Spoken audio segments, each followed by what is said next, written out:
This is a stand-up challenge based on this news wheel dotted with topical subjects and faces. We spin the wheel, and when it stops, anyone can step forward and try to make us laugh about the subject it has landed on.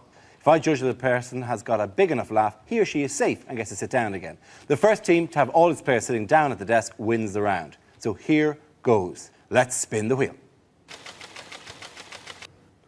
Well, Michael Howard, the Tory party leadership. Who wants to get in on that? Ah, like a shot.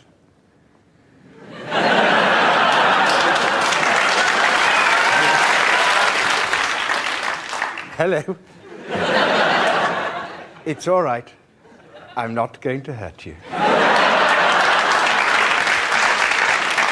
At the election, I announced my timetable for action, and here it is. I'm going. Very good. Rory, Brendan, sit down. To be honest, you could have sat down after you did the face. So let's spin the wheel again. OK, education. Who wants to go for that? Frankie's up. The government's new education policy, apparently, is to make children stay at school till they're 18. It's just not living in the modern world, is it? 17-year-olds having to go to school. Who's going to pick their kids up from primary?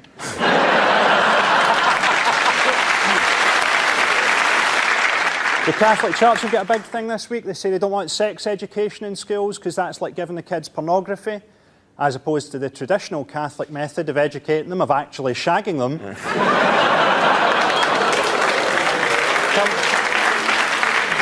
Come on. Sex education at my school was a muttered warning about the janitor. That's perfect. Frankie, sit down. Well done, you courier. Covered yourself in glory there. Let's have another look at the next story. OK, ASBOs. Who wants to go in on ASBOs? It's Linda. Yeah, I think people are a bit down on ASBOs, but you've got to remember, these are the only qualifications that some kids are going to get.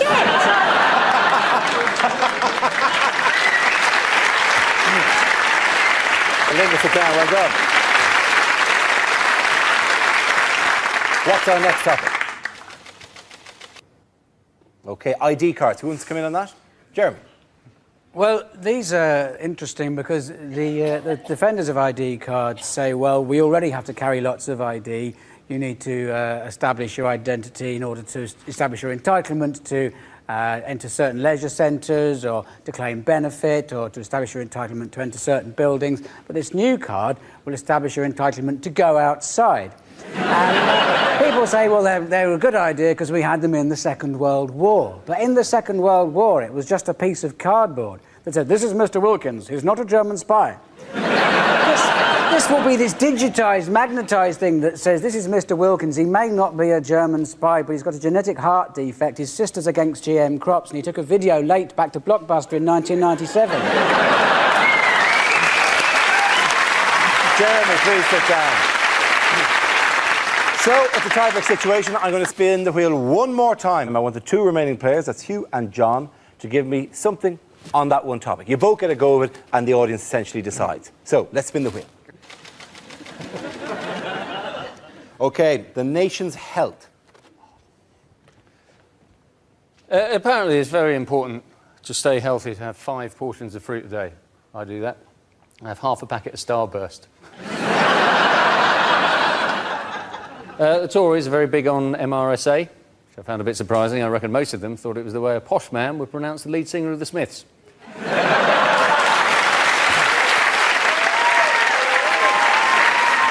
Just stand there, Hugh, because John is going to try to top that now.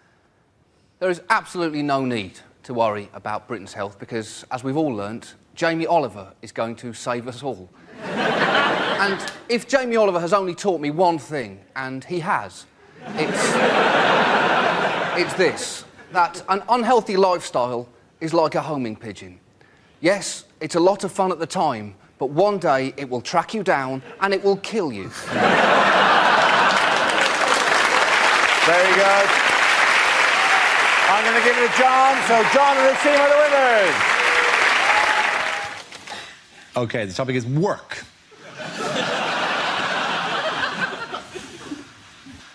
I nearly lost my job as a roofer when I was caught masturbating on the first day. Yeah, luckily, my boss said I could wipe the slate clean.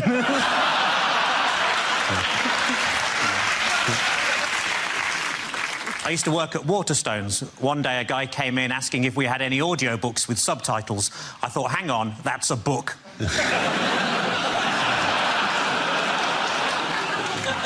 The circus near me held a competition to find the best contortionist, so I entered myself and won. In my old job, I just used to punch buttons all day, and that's why I'm no longer allowed to work in panto.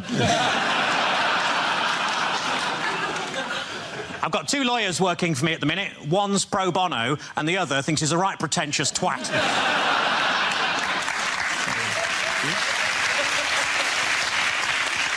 When my granddad was caught trying to stow away in the Merchant Navy, he offered to work his passage, which, as you can imagine, made him very popular.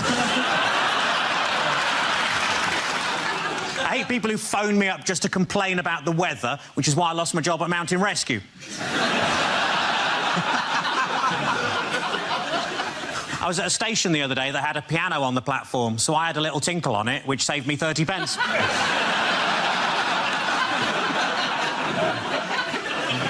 I went on a positive thinking course. It was shit.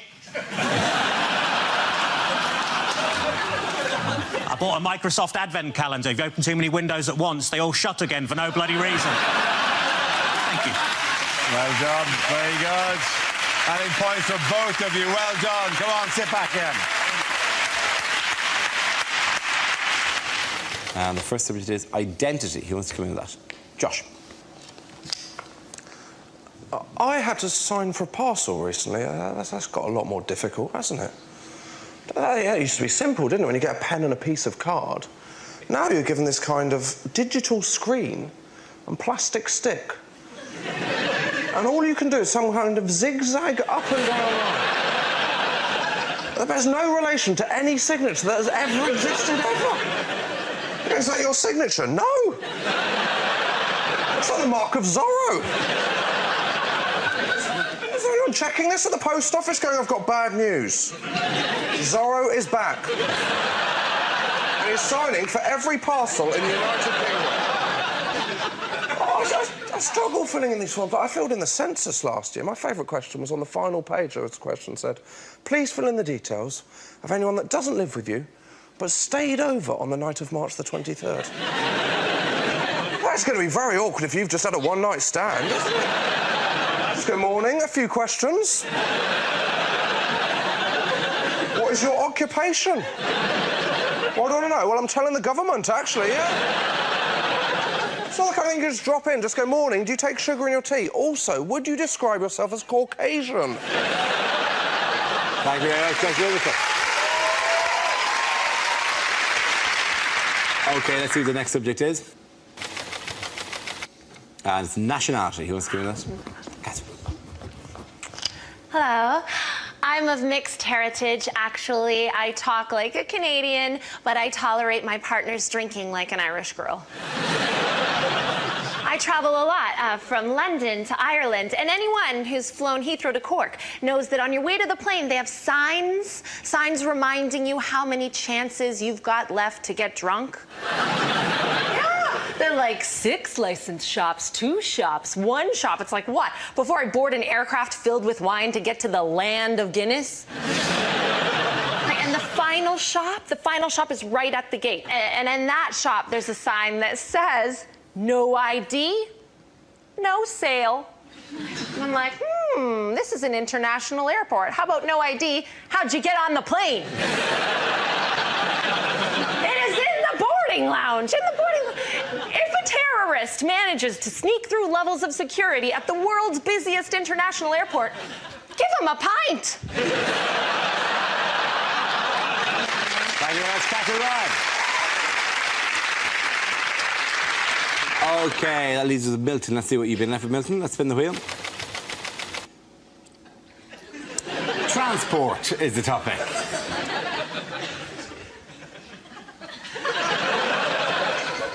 So I've got my own private jet. The rest of the jacuzzi belongs to my mum. Thank you very much, Catherine.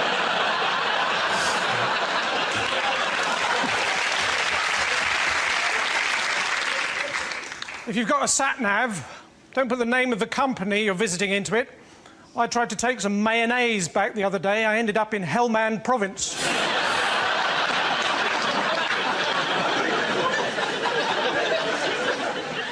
I mean, I've got a car, but there's nothing I like better than making a bonfire on the passenger seat. Driving up and down, opening and shutting the electric sunroof and pretending to be a steam train. My uncle, he was a taxi driver, but then one day he left home without any indication.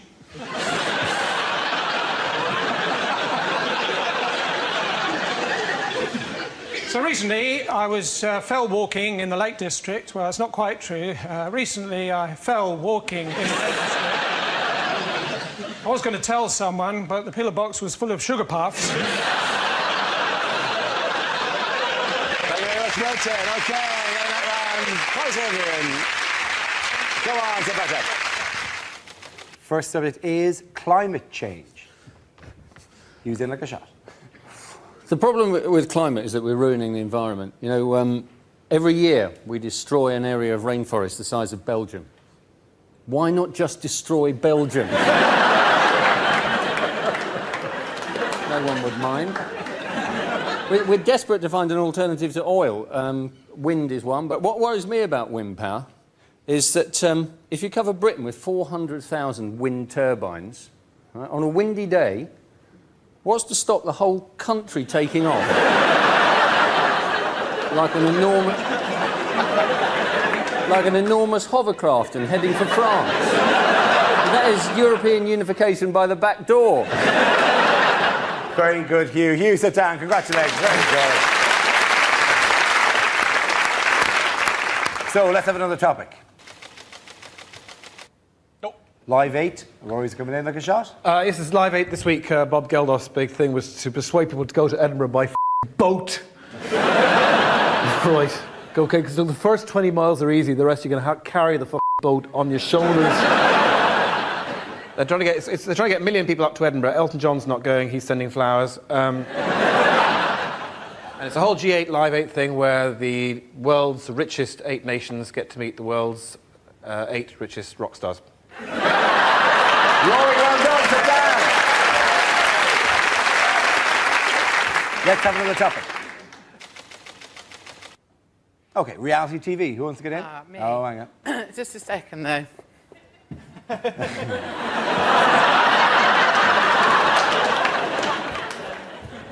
12 calories.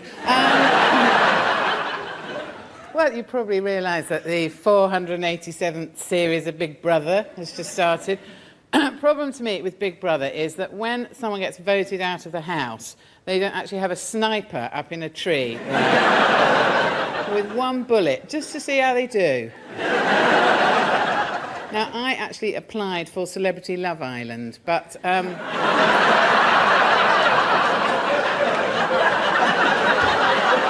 Joe, you can sit down now if you want to. That's just...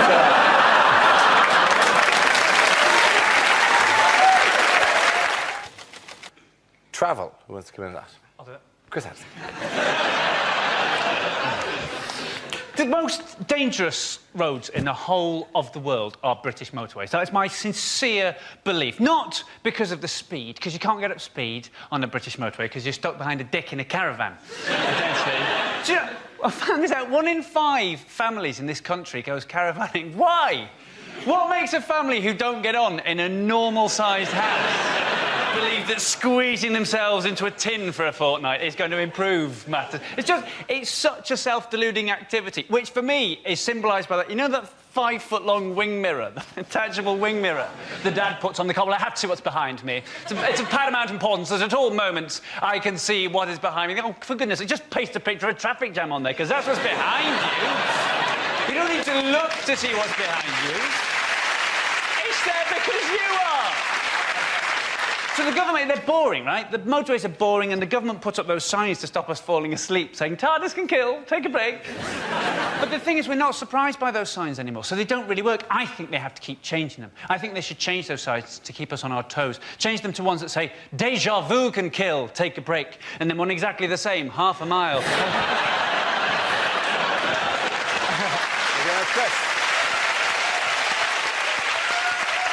OK, let's spin the wheel again.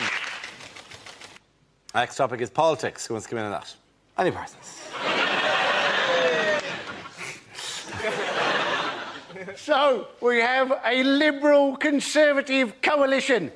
It makes no sense, does it? Two words that mean completely opposite things.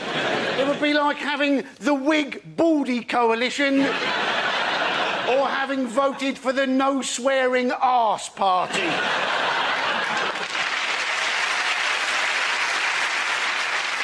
We have a new Foreign Secretary, William Hague. I don't think he's going to be taken seriously, is he? Every time he goes to Afghanistan, they're just going to think, oh, it's Ross Kemp on another undercover show. I mean, at the moment, you know, we'll never know, will we? Exactly how much Biggotgate affected the election result. Why didn't Gordon Brown just answer Gillian Duffy's question? All she said was, those Eastern Europeans, where are they coming from? Now, even I could have answered that question. Thank you very much, Abby Parsons. OK, that leaves us with Mickey. Let's see what topic you've been left with. Let's spin the wheel. And the topic is food. Oh, here you go. Now, this is one of my favourite topics because I actually hate restaurants. And my wife loves restaurants. She's middle class. She's been skiing and everything. And she loves a restaurant. She says, can we go to a restaurant at the weekend? And I say, yes, we can. And we're barely there 2 minutes, and she's like, isn't it a lovely ambiance? And I say to her, I don't know what you're talking about.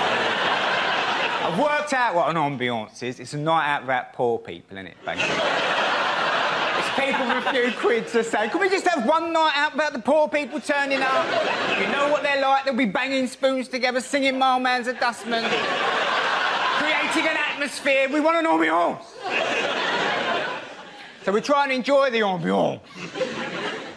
But something's happened spoiling it for me. There's no tomato sauce on the table. Creating the situation when my wife looked at me, she said, you're going to ask for tomato sauce, aren't you? I said, yes, I am. Because I'm going to have the risotto. You can't eat risotto without red sauce, it's too dry. It's a health and safety issue. You've got to zhuzh it up with a bit of red sauce, right? So I thought, I'm not having it. I said to the waitress, excuse me, do you have any ketchup in the building? She's looked at me like I'm the worst pleb God has ever put breath in. She went off to the kitchen and I saw her making her way back with a pot about that big, about 2 chipfuls of tomato sauce. I thought, oh, here we go. She's tried to put it down and walk away like she's doing a drug deal or something. And I stopped her. I said, hold on, love, don't rush off. And I took a sip of it. And I looked at her, I said, yes, I'll have a bottle, please. Thank you very much, Jeffy. Well done. And that point's going to make it fun again. Well done. Trust. Who wants to come in on that? Sean. I get guilty when I'm with a friend and he loses money in his house. This happened to me recently. My friend lost a £5. I thought, does he think I've taken his £5? Is this what's happening? He thinks I've taken... I want to say I haven't taken his £5, but I don't want him to think that I'm guilty. And then I start thinking, hang on, have I taken his £5? Maybe I've taken his £5. Maybe I've put his £5 in my pocket. I want to check my pocket. I can't check my pocket. If he sees me checking my pocket, he's going to think I've nicked his £5. I want to go and hide and check my pocket. I can't hide and check my pocket. If I hide and check my pocket, he's definitely going to think I've nicked his £5. So I went into the bathroom. I found his £5. I couldn't go and give it to him. It would have looked like I got guilty, decided to give it back. I can't just leave it there. He's seen me go in. It's going to look like I planted it, so I just nicked it. Well done, Sean. OK, let's spin the wheel again. Subject is family. Who wants to come in on that? Greg. All of my family are obsessed by the ageing process. Every single generation of us are obsessed by it at the moment. I'll just share this with you before I talk about other family members, just so I can get it off my chest. I was visiting my parents last week, and an old family friend came up to us in the street and said to my mum, hello, Pauline, how are you? She said, I'm all right, thanks, Kath, how are you? And then she looked up at me and she said, hello, Bob, how are you? Bob is my dad? He is 75 years of age. All of us are obsessed with it. All of us are obsessed with ageing in our family. Even my nan. My nan is doing her best to hold off the years. She puts a pound of face cream on every single morning, you know, and there's not a face cream on the market that works, ladies and gentlemen. I know that because of my nan, because she's a lovely woman, but she's religiously applied this stuff, and with the best will in the world, her face is ruined. I said to her, you've spent all that time and all that money, Gran, and your face is no better than Grandad's. But he's dead. He died in the war. He got shot in the face. With a cannon.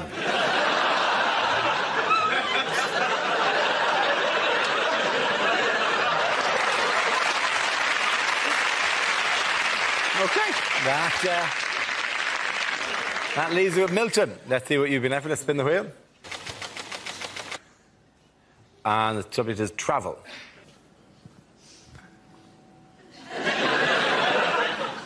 When I was young, my mum used to put food on a spoon and say, there's a train coming, there's a train coming, there's a train coming. We'd always eat it because we knew that if we didn't, she wouldn't untie us from the railway line.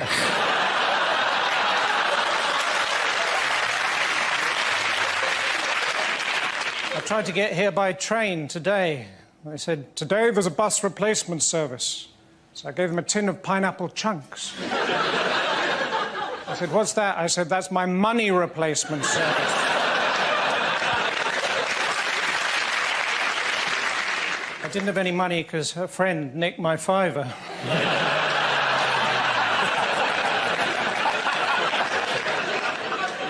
Thanks, that doesn't normally work.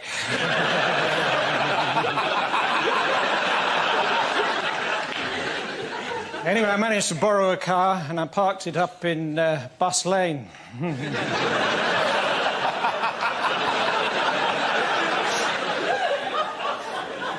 Last year I went on a ballooning holiday, put on 4 stone.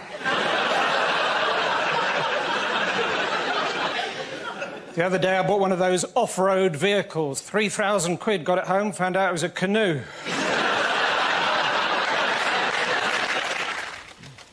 The first subject is health.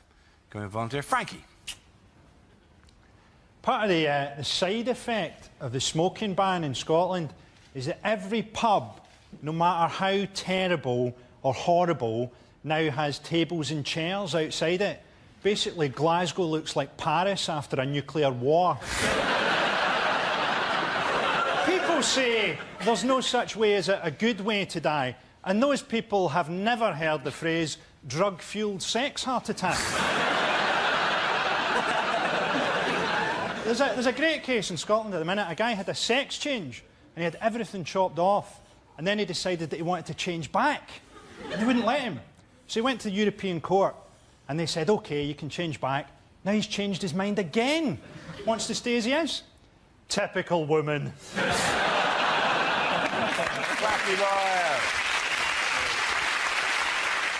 OK, let's spin the wheel again. The subject is the West Country. Who? Russell. How can you not love the West Country? I've genuinely seen graffiti in Bristol during the last Tory campaign. Do you remember, are you thinking what we're thinking? Somebody had written underneath it, is it, do I like what's-its? It's phenomenal. Just wonderful, isn't it? I used to live there. I've moved away from Bristol because I was near a dogging site, which is just a bit odd, right? And, all right, I wasn't into it. I was just near a dogging site, right? And I was talking to my friend. I was like, Jane, why do they do dogging near the house, right? And she looked and went, apparently you got really great views of the Clifton Suspension Bridge. And you're like, well, you've got faith in humanity, haven't you? Just the idea that I tell you what, it's only when you're doing the nasty in a Cortina that you can truly appreciate the work of Isambard King of Brunei. That, my friend, is craftsmanship. Shall we? Wonderful. Thank you very much, Russell. OK, we're left with Michael and Andy. Let's spin the wheel again. The next subject is North-South Divide. There goes Michael. Right, yes. Now, I am from the south. Have you noticed? I have been north up the M1, and I don't know what happens to the word the it seems to disappear at about junction 25 on the M1, and the word "the" just goes, "That's it from me, I'm getting off. You go on ahead." Are you coming with? No, I'm not interested up there. And then you get there and they don't have... They say, "Up to row, to fridge, or you're going up to..." What are you doing? My first experience of this was when I went to the cinema in Leeds. I saw The Lion, the Witch and the Wardrobe. I had more fun asking the woman what it is I'd booked to see than watching the entire movie itself. So what is it I'm seeing here today? Toot one, toot witch and toot wardrobe. What's she talking about? Are you hearing this? Are you taking toothpaste? Yes, of course. I thought it might be a nice idea maybe to go to HMV and get a DVD of The Lion, the Witch and the Wardrobe, maybe The Good, the Bad and the Ugly, and perhaps an album by The, and just line them up on the counter. What is it I've decided to purchase here? Toot one, toot witch and toot wardrobe. Toot good, toot bad and tugly. And toot toot. Thank you. Well done, Michael. OK, Andy, let's see what you've been left with. Let's spin the wheel. And it's religion. Looks like my dad. We should, of course, remember that there are 5 major world religions. 4 of them got to be wrong. Imagine that, right? You're on your last day, you're going off to meet your maker. The gods of the 5 major world religions lined up in front of you. You've chosen your god, you're happy with your god. You go up to your god and your god produces a little bit of cardboard bluff. That is going to hurt, isn't it? Well done, Andy Parsons. At the end of that round, the points go to Michael and Frankie.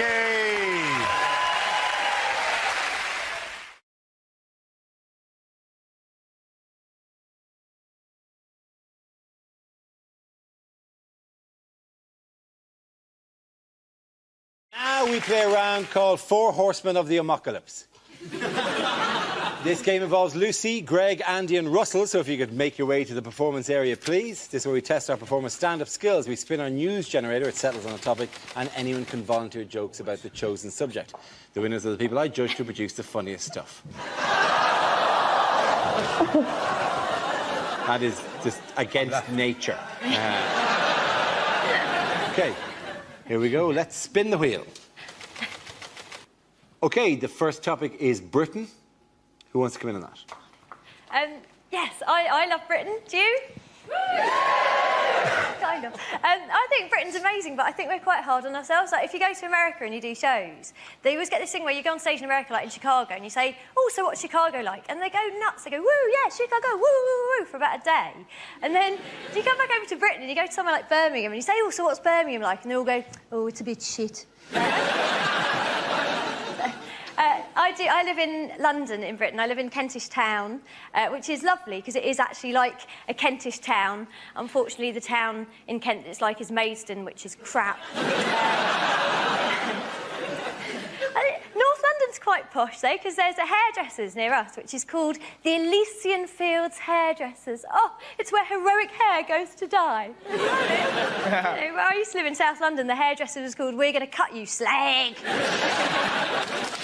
Thank you very much, Mr. Porter. OK, let's spin the wheel again. The subject is sport. Who wants to come in on that?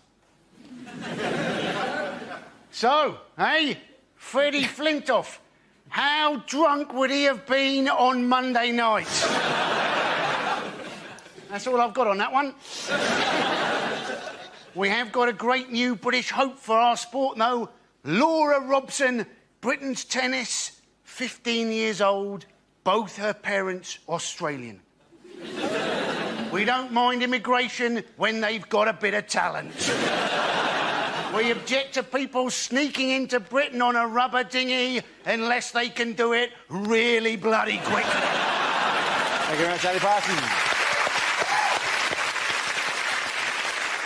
OK, that leaves us with Greg and Russell. Let's spin the wheel. The next topic is education. Who wants to come in on that? Russell. I remember school being fun. I think my favourite moment ever in life, pretty much. There was a girl in our school called Lydia. She was trying to make her calculator work. She was repeatedly knocking it against a desk. And after about an hour, our teacher went, "Lydia! How would you like it if I banged you against the desk?"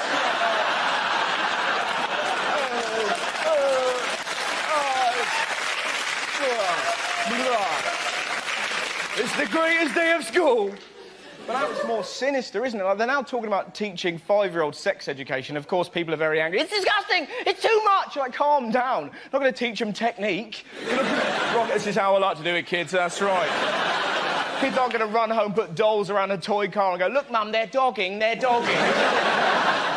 It's going to be some poor teacher trying to talk to 5-year-olds about love. Can you imagine a harder job? "Hello, children. I'm here to teach you about love." "Good luck with that, mate. I'm off to lick that tree."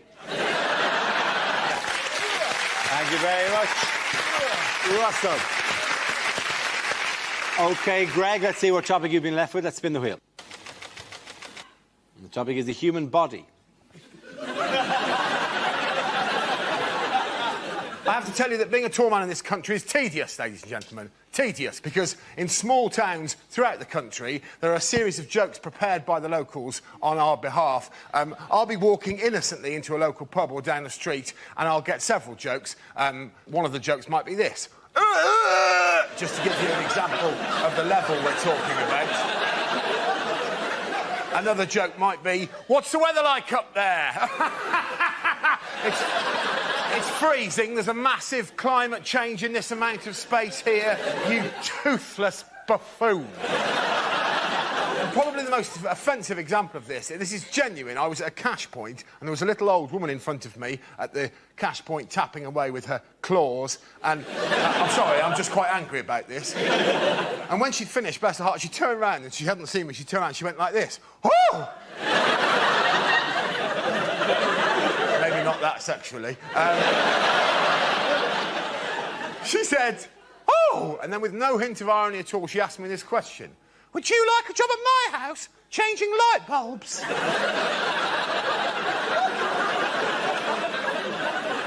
No.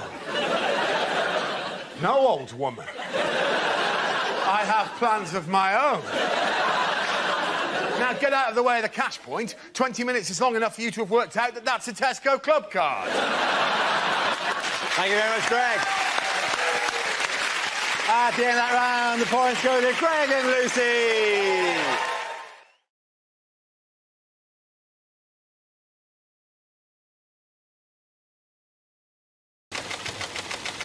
And it's nationality. Who wants to give me this? Catherine. Hello. I'm of mixed heritage, actually. I talk like a Canadian, but I tolerate my partner's drinking like an Irish girl. I travel a lot, from London to Ireland, and anyone who's flown Heathrow to Cork knows that on your way to the plane, they have signs reminding you how many chances you've got left to get drunk. They're like 6 licensed shops, 2 shops, 1 shop. It's like, what? Before I board an aircraft filled with wine to get to the land of Guinness? And the final shop is right at the gate. And in that shop, there's a sign that says, "No ID, no sale." And I'm like, this is an international airport. How about no ID? How'd you get on the plane? It is in the boarding lounge, If a terrorist manages to sneak through levels of security at the world's busiest international airport, give him a pint. Thank you very much, Catherine. OK, that leaves us with Milton. Let's see what you've been left with, Milton. Let's spin the wheel. Transport is the topic.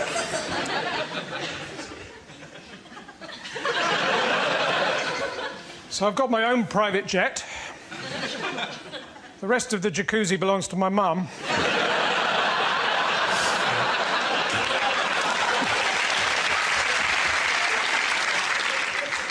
If you've got a sat-nav, don't put the name of the company you're visiting into it. I tried to take some mayonnaise back the other day. I ended up in Helmand Province.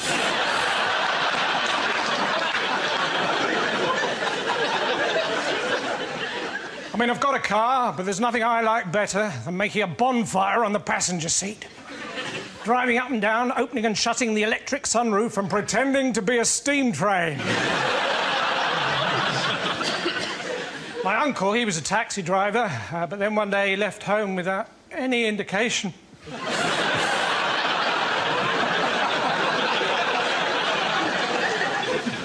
So recently, I was fell walking in the Lake District. Well, it's not quite true. Recently, I fell walking in the Lake District. I was going to tell someone, but the pillar box was full of sugar puffs. Thank you very much, Milton. OK, getting that round. Close everyone. Come on, get back up.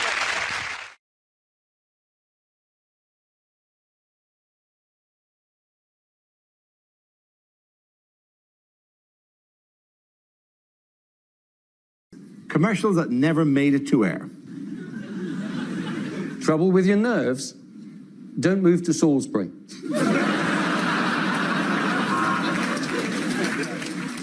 Special offer must end soon. Anton Deck, buy 2, get 1. Southern Rail, on time, every time.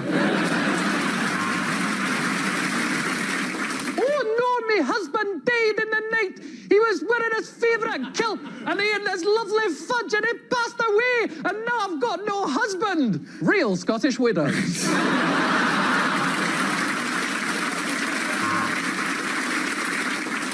Toast, because you're not allowed to pour melted butter directly into your mouth.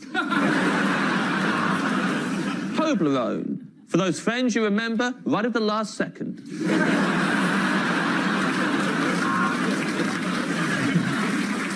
Ryman are changing their name in the northeast. They're going to be called Ryman. Can't decide between LSD and magic mushrooms? Well, read all our reviews of hallucinogenics on TripAdvisor. Want a blush that lasts all day? Watch 50 Shades of Grey with your nan. Black and considering dignitas? Why not save your money and come to America? Approach a police officer for more information.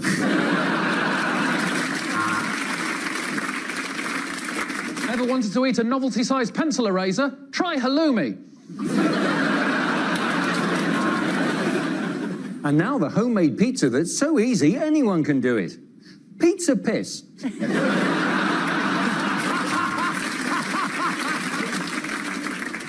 I'm Gaz, this is Lecky, and we're the new hosts of Saturday Night Takeaway. The new Frosty cereal for people with Tourette syndrome. Their grandma's a bitch.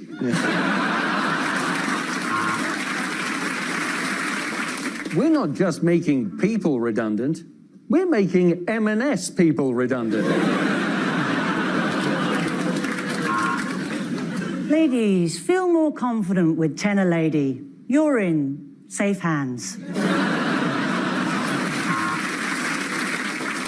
Cars, because sometimes horses are just 2 men in a costume.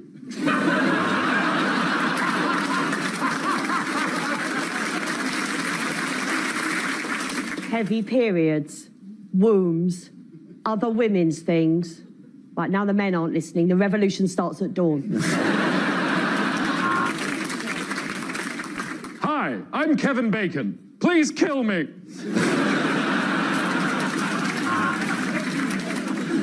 Next week at Asda, we're arresting ourselves for sexual assault.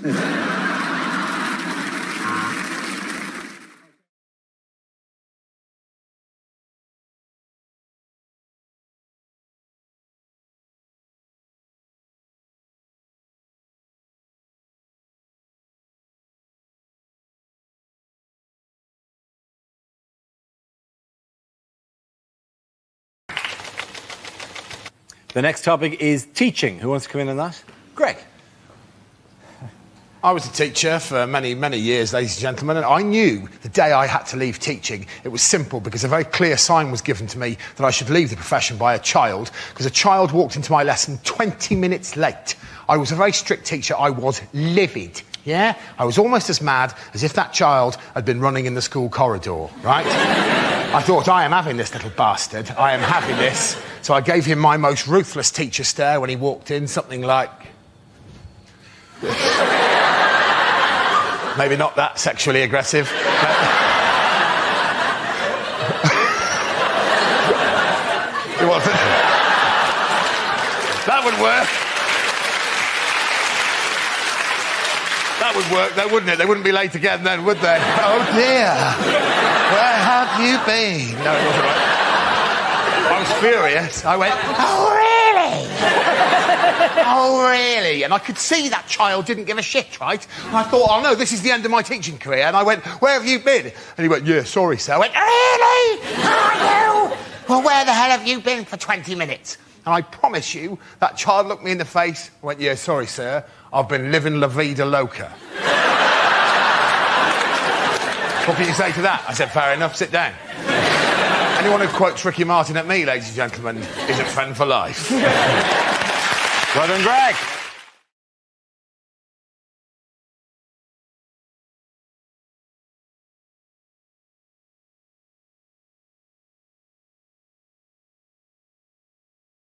So let's spin the wheel. The first subject is drinking. Who wants to come in on that? Tess. Hi, give me a chief, you like a drink?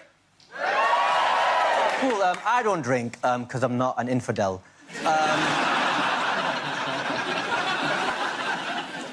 But the reason I bring it up is because last summer I got invited to a stag do, and that stag do was in Benidorm.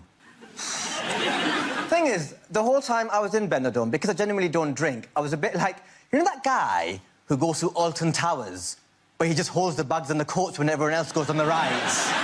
That's what it felt like for me in Benidorm, but genuinely, I've never touched a single drop of alcohol in my life, and, well, tell a lie.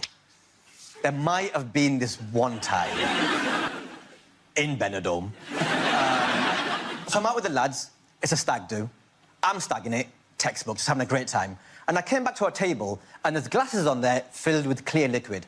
I picked up quite innocently what I thought was my lemonade. Took a sip of it, spat it back out, turned out to be vodka and lemonade.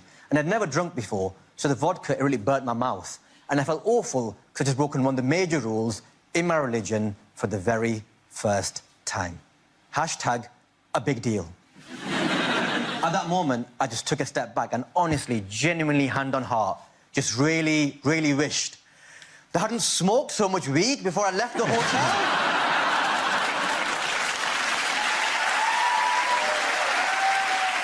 Mum, if you're watching this, weed is street slang for Basil. Thank you very much, Dad. OK, that leaves us with Milton. Let's see what your topic is. Let's spin the wheel. And the topic is communication. Where you go? Recently, I've joined up the group Eavesdroppers Anonymous. Not that they know. I wouldn't like to burgle my house. Oh, no. Well, it would be pointless, wouldn't it? Stealing things I already own.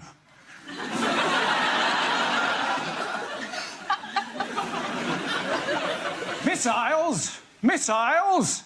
They don't even sound accurate.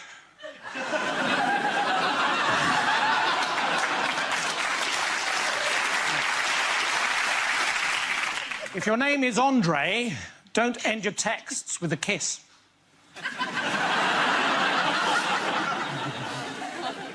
As early as 1724, Sir Tim Montague had the idea for the post-it note, but he'd nothing to write it down on. So if you're at a party and you spill some red wine on a white carpet, best thing to do is to get some ordinary table salt, throw it in the face of the host, and make a run for it. Annoying, isn't it? When you go shopping, you buy something, you get it home, and then you see the sticker, buy one and get one free. And you think, I could have got another shoe.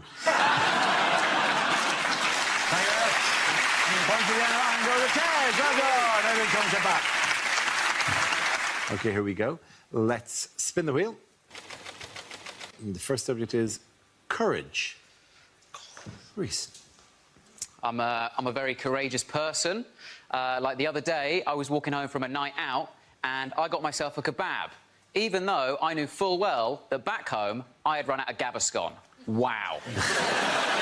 We got a badass in the room at last. Tell you what, though, I am not courageous enough to be honest to a taxi driver. Rule 1 of being a comedian, do not tell a taxi driver you are a comedian. They expect too much from the relationship, right? Like, either they want you to tell them a joke for free, or they want to tell you a joke, which is often morally all over the place, right? So you have to lie to them, right? But that's nerve-wracking. I was in a taxi the other day, and I freaked out. Right? My mind just went blank when I got in the taxi. I was there, I was nervous, like my palms are sweating, my knees are weak, my arms were heavy. It was very familiar. I was freaking out, honestly, because I knew he was going to ask that question. I knew he was going to say, what do you do for a living? I'm in the back of the taxi thinking, Reese, don't panic. Just say the first thing that comes to your head. He turned around and goes, what do you do for a living, mate? And I went, taxi driver. I mean, say what you see. But he didn't speak to me for the rest of the journey, so I now do it every time. Thank you very much. OK, so that leaves Nish. Let's see what your topic is. Let's spin the wheel. The topic is race. I'll take this one, Reese. Difficult and interesting time to be a non-white person living in Britain right now. But I think things are improving, especially to be a non-white comedian. Because 10 years ago, I got some advice from a former agent. She said, Nish, you should stop mentioning on stage that you're not white. And I was like, people are gonna know. I'm not exactly flying under the radar race-wise here. So a couple of weeks later, I got offered an audition in a sitcom. Now, that part required me to do what was cheerfully referred to in the script as the accent, right? Weren't talking about French, were they? Now, when that came in, I said, there's absolutely no way that I'm going to do that. It's cheap. It's Uncle Tom. It's selling out my entire cultural heritage. And she said, this is the problem with you, Nish. You take too high-minded approach. You'll never be successful in comedy because you will never do comedy that relates to the man in the factory. And when she said that, I said, I don't really relate to your paradigm of the man in the factory. I think what you're trying to say is that I should appeal to as high a percentage of the British population as possible. But in the 80s, we shifted from a manufacturing to a service-based economy. So actually, if you wanted to talk about most of the British public, what you should have said is the man who works in the shop or the man who works in a hotel. And she said, I mean, this is exactly what I'm talking about. Thank you very much, Nish. Points in the line go to Reese James. Come on. Here we go. Let's spin the wheel. First subject is friendship. Who wants to come in that? Kerry. Now, men and women expect very different things from their friendships. Women expect quite a lot from their girlfriends, and men expect sod all, really, very little. The bar is very low with male friendship. If a woman rings her mate and leaves a message on her voicemail and doesn't get an answer back within a day or two or a week or two, she'll ring her again, leave another little message. Did you get my message, babe? Because I did ring you and I didn't hear back from you, so I'm just checking you're all right, yeah? It's terrifying, really. But if a bloke rings his mate and he doesn't hear back within a year, 2 years, he doesn't care. He doesn't give a toss. I mean, he might bump into that mate down the pub and be like, oh, I rang you a couple of years ago. Thought you were dead. Can I have my drill back? It's a very different set of expectations, because blokes like banter. They love to banter with each other and they can be quite nasty to one another. Women, we do banter, but we have a threshold. We don't go in too mean. Like, blokes love a nickname. They love a nasty, horrible nickname. Nastier the better. I was introduced to a bloke recently by his best friend as Shitflaps. That was the name. I was like, but that's not your name, though, is it? Shitflaps. And he liked it. He was like, yeah, that's my name, Shitflaps, that's me. Everyone calls me Shitflaps, all my mates, and my dad and my kids. He was a broken man, but he felt loved, and that's what that was for. It's not unusual to see a bunch of blokes down the pub on a weekend introducing each other with all their stupid nicknames they've had since they were at school. This is Shit Don't Stink, he thinks he's it. This is Wank Stain Wayne. This is Pedo Pete. They all know a Pedo Pete. But you wouldn't see that with women. You wouldn't see a bunch of women introducing each other. This is Hairy Tits Helen. This is Cries Too Much Claire. No, I don't cry. You do, Claire, you do. You know, go on. This is Barrel Legs. You shouldn't have worn a skirt. This is Chlamydia Claudine. We wouldn't do that. We wouldn't do that. We think it, but we don't say it. Well done. Lovely stuff. OK, that leaves us with Gary. Let's see what your topic is. Let's spin the wheel. And the topic is health. Gary. The area in a Nando's between the front and back door is called the peri-perineum.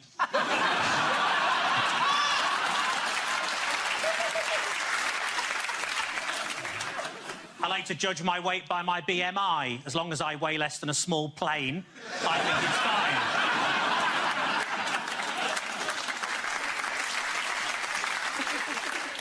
When writing a story about losing your virginity, it's important to always put it in the first person.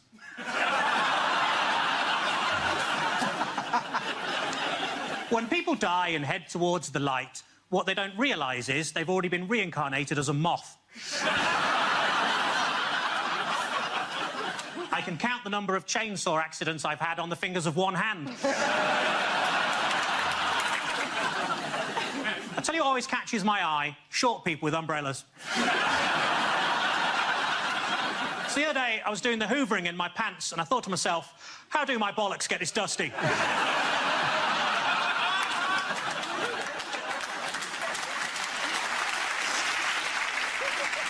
I've been attending Gamblers Anonymous for 3 years, whereas my best mate Dave, he only stuck it out for 2.5, so I won that one. I like to think I'm a bit like Superman. For example, the other day I changed in a phone box from a man who really needs a wee to a man who's just had a wee. I pulled a sickie the other day, just one of the perks of working at the hospital.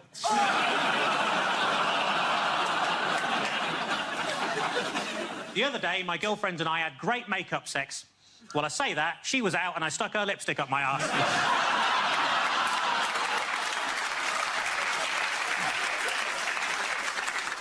Because I'm worth it. Thank you very much, Dave Lady. At the end of that round, first over to Come on!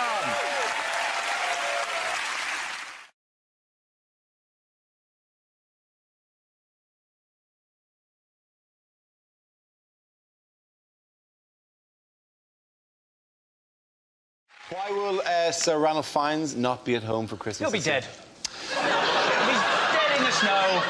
Like that. That's why. Why did he go? Well, they surely freeze like that. Why is it people always freeze like that? He's walking across the South Pole for Christmas. For Christmas. I love that song. Walking across the South Pole for Christmas. Chris Rea is I'm gonna best lose work. my other leg. They reckon for Ranulph Fiennes, they reckon it's going to be -90 at some point. -90. A popularity rating Nick Clegg would kill.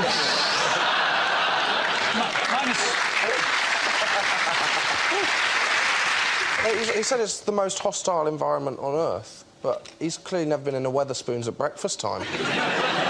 Well, it was his partner that came up with the idea, isn't it? It wasn't him that came up with the idea, and his partner's not going, which I love. Yeah, we're going to go across the South Pole at winter. You come in. Nah.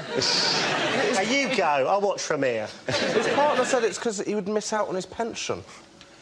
Okay, that is the worst excuse I've ever heard. Who would miss out on the pension? Oh, the partner isn't going because they missed out on the pension? Yeah, he said it would affect his pension. Mainly because he'd die, I imagine. Well, he was 65, wasn't he? His pension. Is he... His partner's pension. Well, I read this. Is he gay? No. What? No, his travel partner. His travel partner. Oh, God, I thought I missed a big story somewhere on the way about running fine. We're going to go across the Arctic at night, and we are going to look amazing. No one's going to be able to see us. That's not fur for warmth. That's just a big headdress, like in the Village People. Yeah. Sorry. He's done everything, Ralph. He's climbed Everest. He's been over both of the poles. He's found the lost city of Rome. He's taken an expedition up the White Nile. You can't help thinking, is everything all right at home?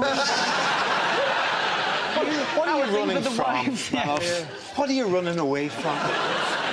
He took us on that expedition where he sawed his fingers off. That was with a saw that apparently he'd taken in case he needed to saw his fingers off. That's his pessimism, isn't it? Do you know the best thing is, Nelly, you can actually get that as an app. I was in Siberia not that long ago, minus 52 degrees, right? And it was so cold. We were told, we were in a tent, if we went outside for a piss, right, we had to shake as we pissed, because otherwise it was going to freeze back onto our penis, right? I'll tell you, that was a hell of a quick piss. Nothing frightens you more than you thinking you might get frostbite of the penis. Which was when I was quite grateful I've still got a foreskin, because I figured if I did, I'd still have a little bit to lose and it wouldn't actually matter. Quite a thing. Just to come out of a tent in the morning and see like a sculpture of kind of half-arced. Quite dangerous. Ah! Andy, why don't you go further away from the tent?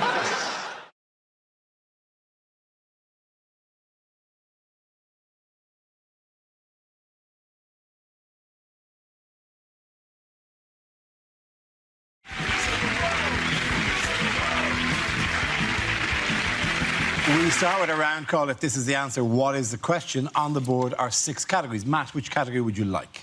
World news, please. OK, world news it is. The answer is petrol, money and drugs. What is the question? What will the motto be for the Qatar World Cup? No, just in English.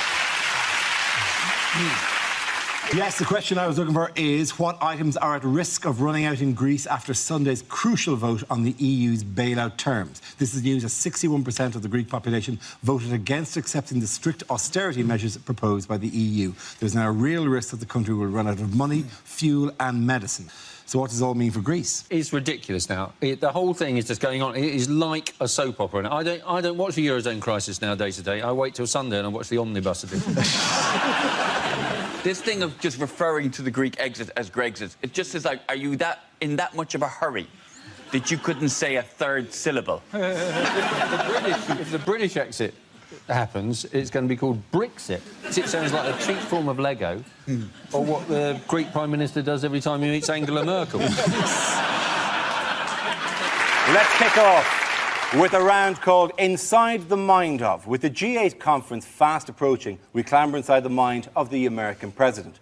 Can anyone tell me what the voices inside George W. Bush's head might be saying? Are they saying, if you step on the cracks in the pavement, George, we have to invade Syria? Unlikely film trailers. Harrison Ford is 73 and he's back in Indiana Jones and the Tricky Patch of Ice outside the post office. We start with a round called Picture of the Week. I show the panel a topical image and ask them to tell me what's happening. So what's going on here? Is it the only couple that Ed Balls would beat on Strictly? He's saying, please join me, Owen, on my cabinet. I'm so lonely. I imagine Jeremy Corbyn's just going, I did warn you, Owen. If you strike me down, I shall become more powerful than you can possibly imagine. He's incredible in that he can gather so many people together in a rally and they sort of see him as a messiah in the same way he will probably be crucified in the next election.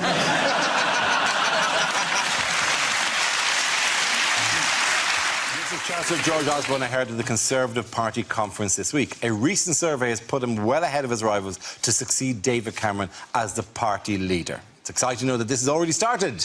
Yeah. Party leader election, which will take place in 2019. And there's already polls about who's going to be taking over. Well, I hope it's not him, actually. I hope it's Boris. Because if Boris gets in and Corbyn's in, you can forget about politics altogether. Don't have an election.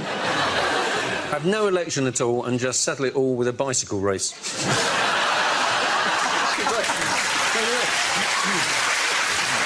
Your category is politics. The answer is 4%. What is the question? Is it? What are the chances of Johnny Depp appearing on the next series of Mr. and Mrs.?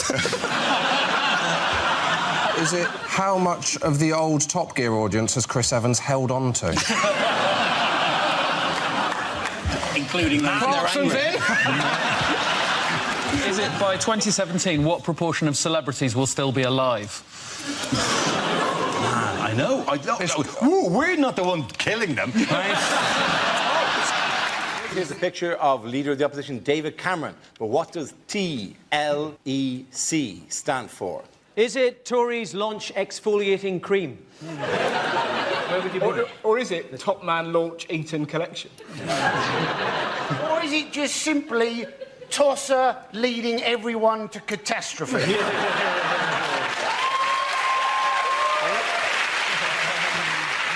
Are you not a natural Tory? Commercials that never made it to air. To qualify for second meerkat toy, Alexander has invaded Ukraine. OK, let's spin the wheel again. Subject is health. Annie Parsons. With flu jabs now, what they do, don't they, is they put a little bit of flu into you to help you combat the flu. I was thinking by that argument, surely you should be able to have the odd cake to help you fight obesity. Because let's face it, you can do too much exercise, can't you? You know, did you see Madonna's arms? They didn't look right, did they? It's like half human, half Terminator. Of course, that's the problem when you're always picking up small African children going, no, no, no. Thank you very much, Andy. What did David Cameron announce on Father's Day? He announced that he wanted people to stigmatise runaway fathers in the same way that we stigmatise drunk drivers. Yes. It was an unfair attack by David Cameron, really. I mean, he just stigmatised the whole group. Just because you father a child out of wedlock, you run away, take no responsibility for that child and never see them, does not mean that you're not Mayor of London.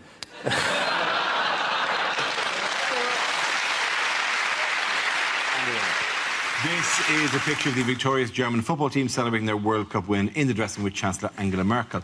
Germany defeated Argentina in the final by a single goal from Mario Götze in extra time, becoming the first European team ever to win a World Cup in South America.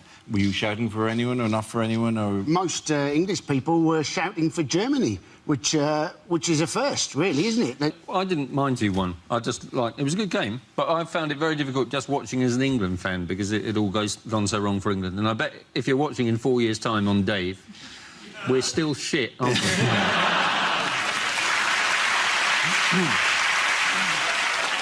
I could never support the Argentinians, not after what Maradona did, Wembley 2003. He didn't sing Material Girl.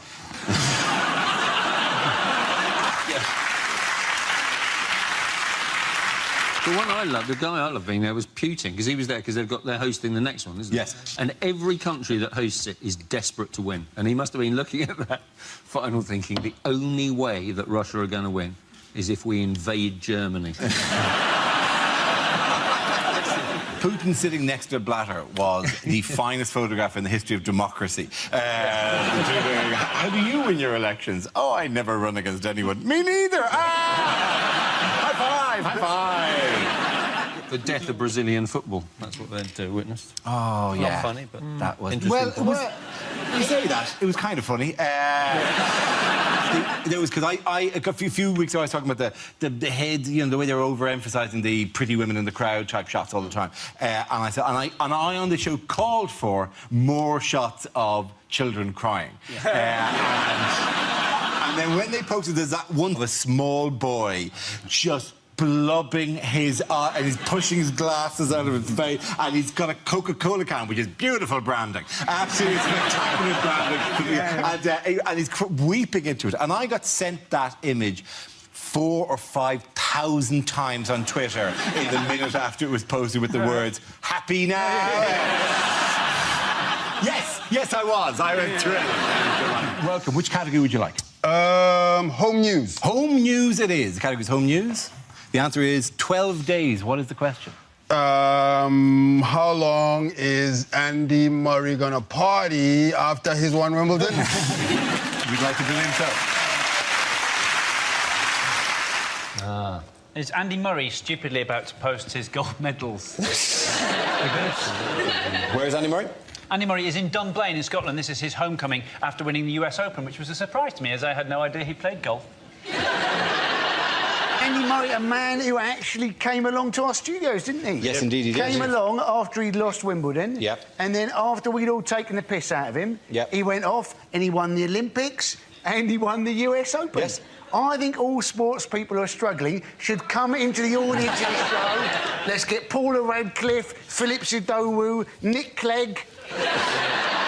It'd be brilliant, wouldn't it? I think if I was opening a Pizza Express, I'd open it next to a Vision Express, so we got some of their customers by mistake. We start with a round called Headliners. Here's a picture of the spectacular opening to the Olympic Games. But what does BGMC stand for? Is it British Gas Managers Celebrate? The answer is 1,000,000%. What is the question? Is it, what is the blood alcohol content of Amy Winehouse? We're wearing the same thing. How terribly embarrassing. I didn't know you had a kilt. Well, we didn't have a kilt. It was, the inquest... Oh, look, someone's been sick. Has Harry been in? There is your luggage, Your Highness. Oh, good. That's my cheese for the journey. Don't want to keep anyone waiting. Wish my mother felt the same. Unlikely things to hear in a TV election debate. I think of this studio as a second home, which is why I'm claiming expenses for it. My girlfriend and I love watching box sets. We got 3 episodes into Orange is the New Black before finding out it wasn't about what would happen if Trump replaced Obama. Thank you very much. Well done. Point in that round. Gonna go to 80. Come back.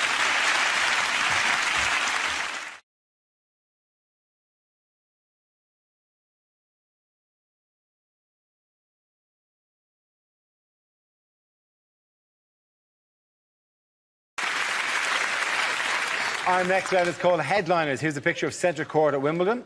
But what does RBWF stand for? Is it really boring watch football? Regular bunch of white folk. Is it? Russin' bussin' winner Federer. Bussin' winning Federer. What's that then? What is that? Is that like I think that's Federer's from victory as a Scooby-Doo. as Captain Caveman commentating on... Is it replace balls with fruit? All right, let's move towards the correct answer if we can, really please. both Williams's fellas? Is it simply Rich Bastards Watch Final? There is a touch of that, all right, yeah. Excellent. More tenor to the people. For those, is it record-breaking Wimbledon final? It is record-breaking Wimbledon final. Thank you very much. You'll watch this. We excited. Do you know the most amazing thing about the final? Tim Henman commentating on the final. What does he know about it? To be honest, none of us were interested. As soon as Murray got knocked out, we weren't bothered. And it was hilarious how fickle we were. We were like, come on, Andy, do it for Britain. Game, set, match, Roddick. You Scottish bastard! Straight away.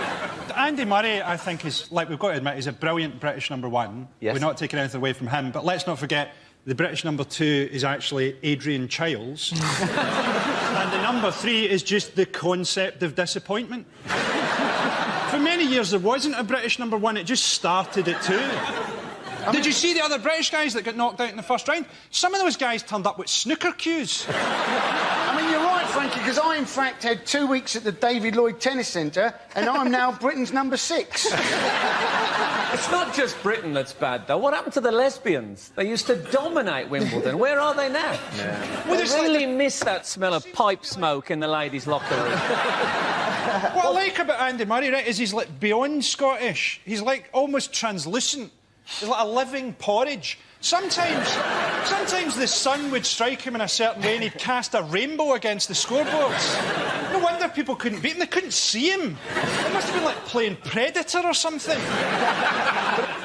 If you watch Wimbledon, I loved it. It was really great because the cameramen this year were proper perverts. Yeah. Every time a point was played, they're like, right, let's have a look. She will do. Did you see there was one clip where this girl with massive tatty bojangles was literally jumping up and down? Yeah, I saw that. In slow motion going... And McEnroe actually said, God damn. Yeah. And it was literally the highlight. Not to be honest, I watched that in high def, and in 1080, that was phenomenal. They always cut to the beautiful wife or girlfriend in the box. They always do that. I wish... Now, looking back, I'd really tried at tennis and got to this level, and then I'd have gone out with the fattest pig I could have found and sat her up there. So they said, oh, Skinner playing really well, and there's his... Oh, my God. Looks like he's given her a few backhanders. We've been out to see a Tatty Bojangles, or what are they called? It's Tatty Bojangles, but the thing is... The best thing about... You don't use that during love play, I hope. I'm talking about my girlfriend. It sounds like an imaginary friend a child would have who behaves inappropriately. Oh, dear, Mr. Tatty Bojangles is here again. I'll never be able to get to sleep tonight. Who spilled the milk on the floor? Tatty Bojangles. Anyways, the other great thing about the cameramen is some of the replays were outstanding because for some reason Wimbledon seemed to employ the oldest ladies they could to be line judges. So these poor women haven't got a chance of getting the way out of these 137 miles per hour serves. There was one old woman, you could literally see it just go whack and smack her in the face, and they replayed it. Just see this poor lady go... and all the... Get work, love. Well, I've got Spalding on my face, and no! I love the screaming, you know, the screaming and the grunting. Actually, the neighbours asked me to keep it down. In the final, they cut to a shot of Woody Allen and Soon Ji sitting in the crowd. And I was trying to read his lips, and it looked like he was saying, no, don't buy an ice cream. That just makes me look like a... Don't buy an ice cream. And will you stop calling me Dad? Everybody was interested in when the roof closed, and I thought, that's not the exciting bit. The exciting bit is when the roof opens and the umpire's chair goes back and Thunderbird 1 takes off.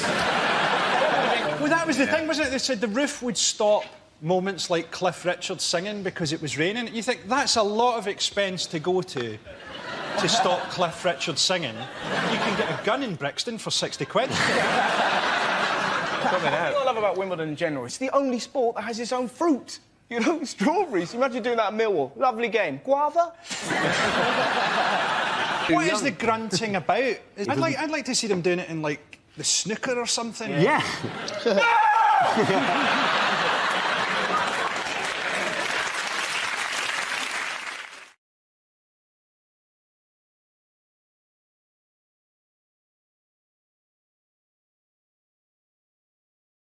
This, you may not have seen one. It was a story in Ireland in the Evening Herald in Dublin last week. And it's quite a moving story. It's about Alzheimer's disease. Oh.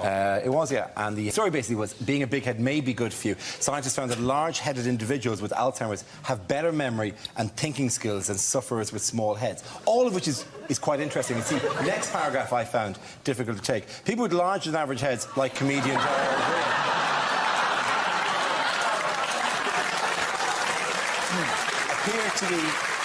appear to be better protected if they develop Alzheimer's disease, as studies suggest. Now, that would be all right if it wasn't for that. Like, the article actually came with a giant photograph of me next to the article, under the word big head, that protected me at that time.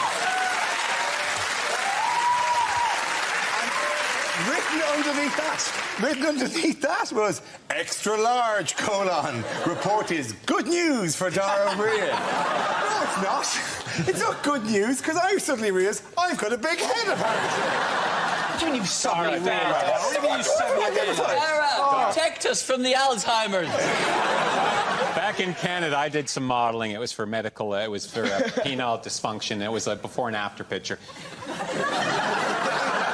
This is true. I didn't model. I don't model for big heads. I don't regard myself as having a large head. I don't have difficulty buying hats. I don't have difficulty getting into jumpers. My head has caused me no... When did those three guys get here?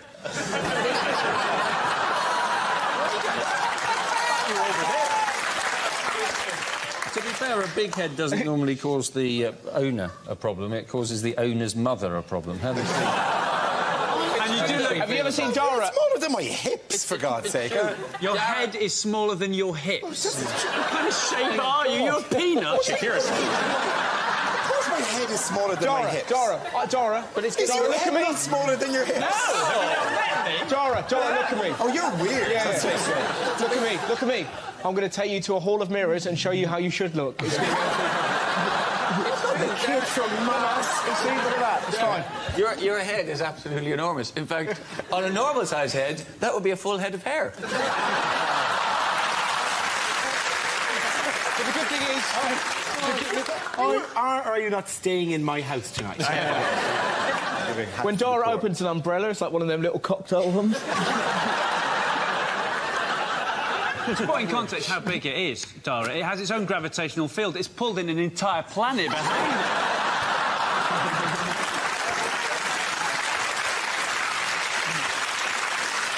This desk was straight when we started. I was expecting sympathy. That's why I introduced it.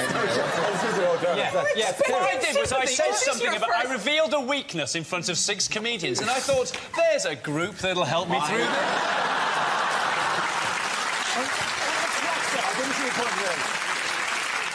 I think of you all as friends. I don't think of you as comedians.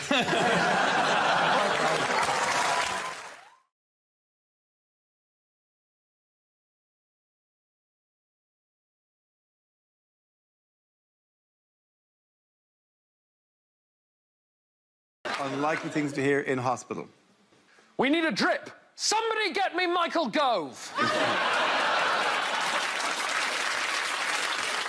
Now, the good news is your blood results have come back clear. The bad news is blood shouldn't be clear. Oh, my God, yay! £350 million. Great news, thanks.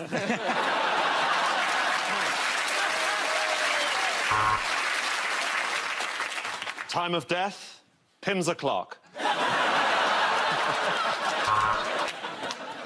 Look, if you squeeze his drip really hard, he gets an erection.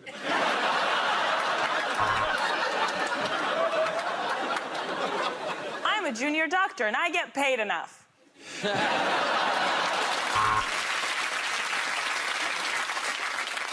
Erectile dysfunction, you say? Does it hurt when I do this? And does it feel amazing when I do this?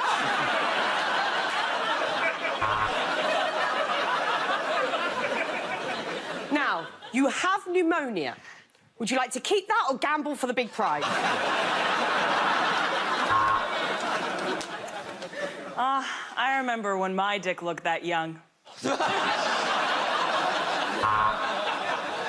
am the leading gynecologist in this hospital. I work in the cafe, but I'm a bit of a legend.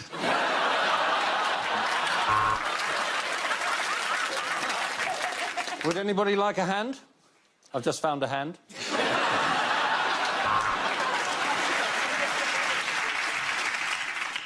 You have cancer. Sorry, you're having a cancer. Your baby is due July 15th. Well, the good news, it's not spread. It might be jam or peanut butter.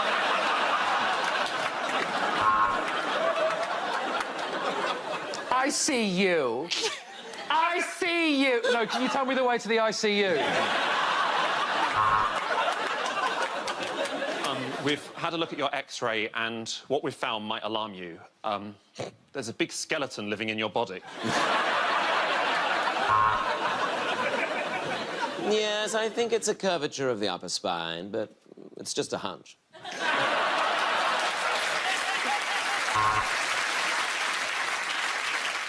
Good news, Mrs. May. We managed to have your tear ducts repaired just in time for your big speech. All right,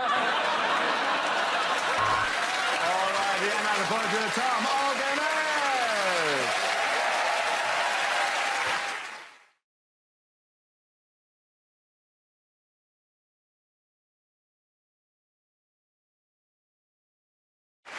The next round is called Between the Lines. Rory and Hugh, can you make your way to our Mock the Week press pit?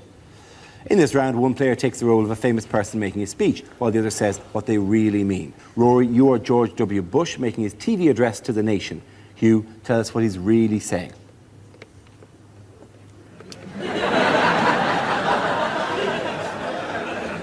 My fellow Americans. People of Florida.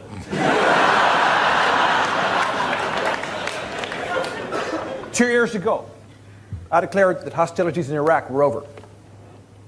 Unfortunately, nobody told the other side. See, we proved them wrong in Iraq. They said there was no link between Iraq and Al-Qaeda. There is now. What people have to understand is the problem was essentially our lack of intelligence. People have to understand the problem is essentially my lack of intelligence.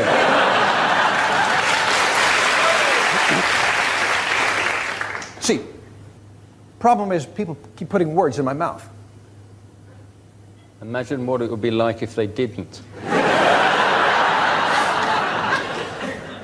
Well, we will stay in Iraq until the job is done. We will stay in Iraq until the oil is finished. Very good. Both of you, congratulations. Rory and you. Points for everyone. Sit down.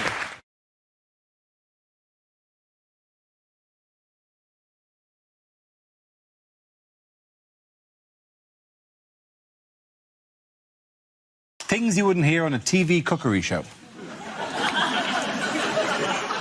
Hi, I'm Nigella Lawson, and before I bake any cake, I like to chop my flour into lines.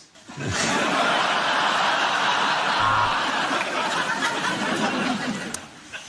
can see that's rising nicely. It does that every time I think about how much money Channel 4 are going to pay me.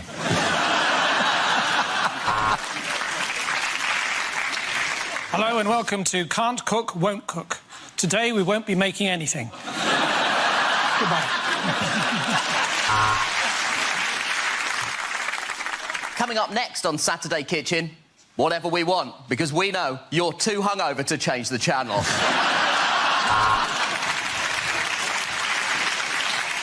This is a hot pot. This is a fucking hot pot!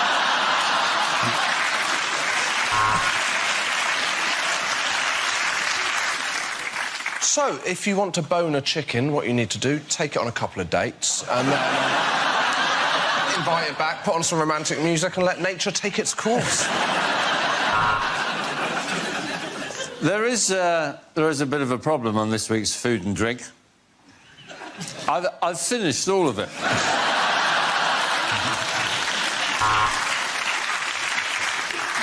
This is a Thai chicken curry, or as I like to call it, hot Asian cock.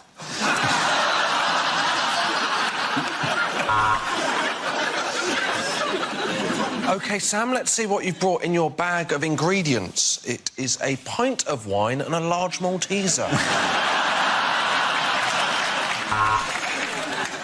Right, welcome to Southern Cooking for Northerners. First up, quinoa. What is it and why it can fuck off?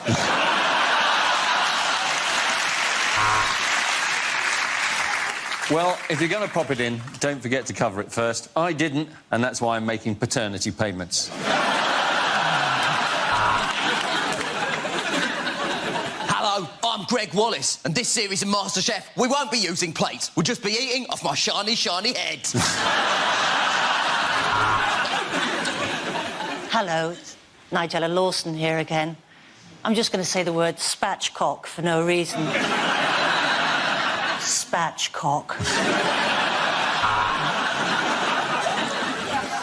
Anyone can make this. You can't, Beatrice. Sorry, you can't beat rice. Let's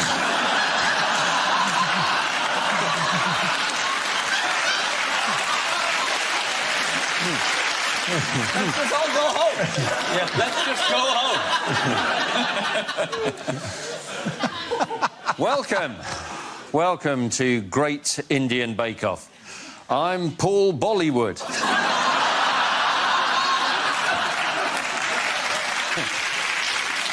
Hello, I'm Jamie Oliver. Welcome to my new show, Stick a Bit of Fucking Sugar in It. OK, at the end of that round, the points go to Nish, Zoe and Josh.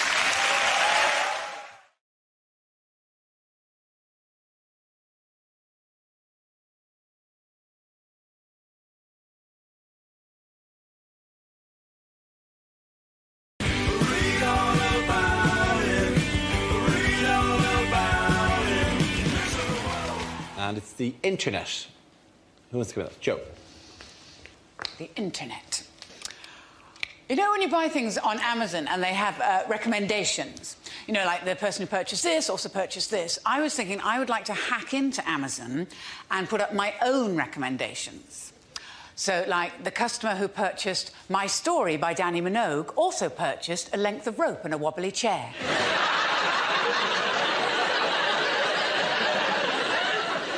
Customers who bought the book Fabulous Photos of Puppies and Kittens also bought Why Men Leave. And customers who bought 50 Shades of Grey also bought A Great Big Cucumber. Internet crime is apparently on the rise because of the recession, because we're all short of money. Like, in my family, like, my granddad has to go into a home, and these places are very expensive, but we found somewhere, and it's really nice, because he's got his own sort of kitchenette, he's got his own shower stall, there's an outside space with plants and shrubs and stuff. Best thing is, it's completely free. We've left him in home base.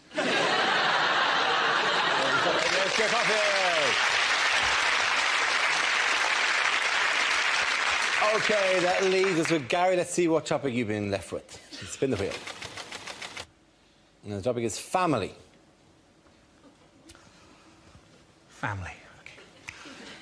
Old lady names are very much back in fashion at the minute, like Lily or Elsie or Rose, and we wanted something like that for our daughter, but we couldn't decide, so in the end we just called her Nan.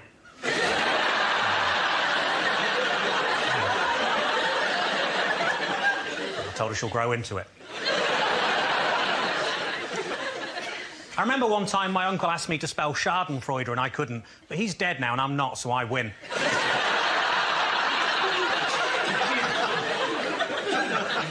My cousin always introduces himself as Stephen with a PH, and that's because he's slightly acidic.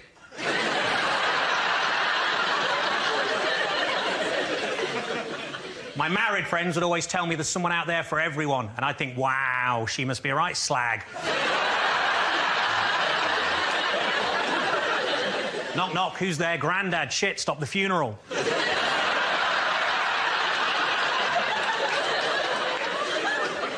Grandad asked me how to print on his new computer. I said, just Control P. He said, I haven't been able to do that for years.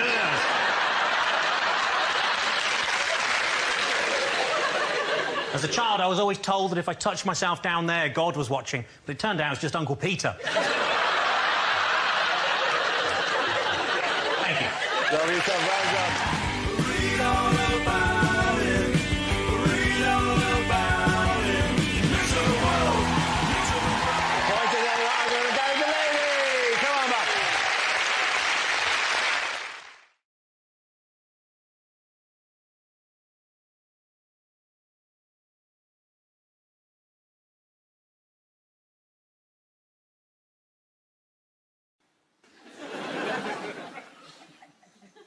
So I got here by train. For the whole journey, there was a child opposite screaming. I could even hear him through my wolf mask.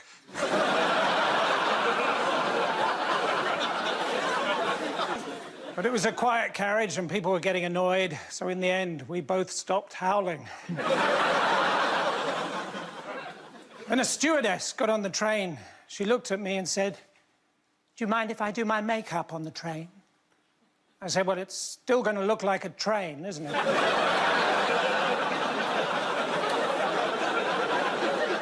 She put her hand out and said, "I'm Amber."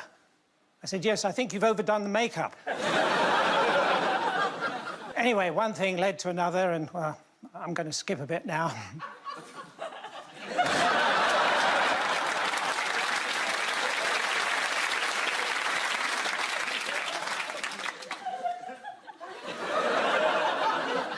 I was sitting in traffic the other day, and I got run over. Thank you very much. Well done. Point again at the River Joe. Come on back.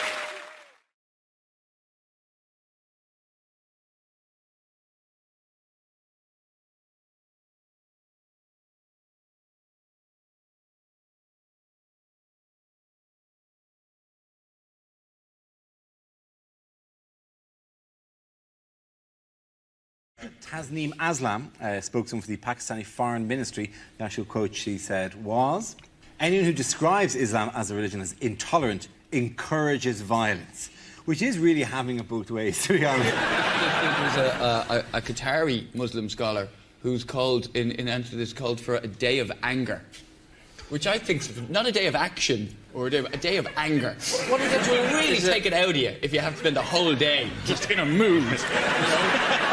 Coming on, what's for dinner today? After your work, having to pretend to be angry all the time. And how do you make sure that women are doing it as well? You know, I hope you're frowning behind that blank That Ed was saying, the Pope doesn't seem to have his finger on the pulse. He's the head of the Catholic Church. They've never been that up to date, have they? They've always stayed a little bit behind on the... Yeah. Yeah, so they have, because I remember the last one. I remember JP2, as he's known in the street. Yeah. J to the P to the I. Because he apologized, in his last days, he apologised for the Spanish Inquisition. Yeah. How old is this guy? There is. He's old, right? Yeah, sorry about that. We're in high spirits. We're all a bit drunk. One of the great things that this Pope said was he said that we must all take the Da Vinci Code with a pinch of salt. And you think, well, he can talk. Oh, yeah, it's ridiculous, the idea that Jesus was married. We all know that he rose from the dead and flew up into the sky. The Pope effectively just saying that he thought Christianity was superior to Islam. Yes, he was. But isn't that essentially his job? He is the head of the Catholic Church. He's not supposed to be there bigging up Islam, is he? No. There's a difference between bigging up Islam and describing it as evil and inhuman. I think not that he did that. All he did was quote a 14th century text, which, let's face it, compared to the Bible, was a hyper-modern text. Yes, but I think we've all learnt, and surely the Pope has learnt, that the Muslim world tends to be... What are you saying about the Muslims? Touchy. I think if you're going to lash out at a religion, lash out at the Buddhists. If you make a Buddhist really, really angry, the worst thing he'll do is set fire to himself. Where has Jesus turned up recently? In everyone, Dara.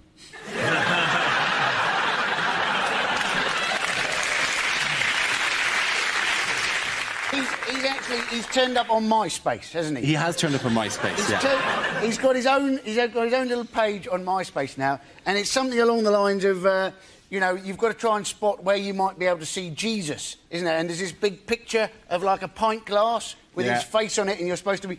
as if the only time you would see Jesus was after you'd finished a certain amount of alcohol.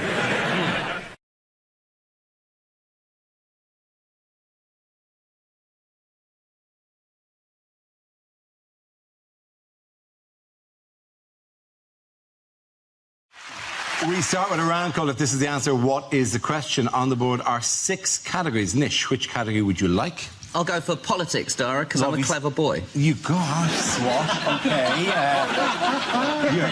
You're on the wrong show. Yeah. OK, let's give it a go, shall we? Your category is politics. The answer is 4%. What is the question? Is this the percentage of people who enjoyed a comedy gig I did in Greenwich in December of last year? We've all had those shows. Yeah, I was at that, and that was not 4%. I didn't see it, but is it? What are the chances of Johnny Depp appearing on the next series of Mr. and Mrs? Is it how much of the old Top Gear audience has Chris Evans held on to? Including that. Clarkson's in! Is it by 2017 what proportion of celebrities will still be alive? I know. Ooh, we're not the one killing them. Is it the amount of hair that Donald Trump has managed to spread across his entire head?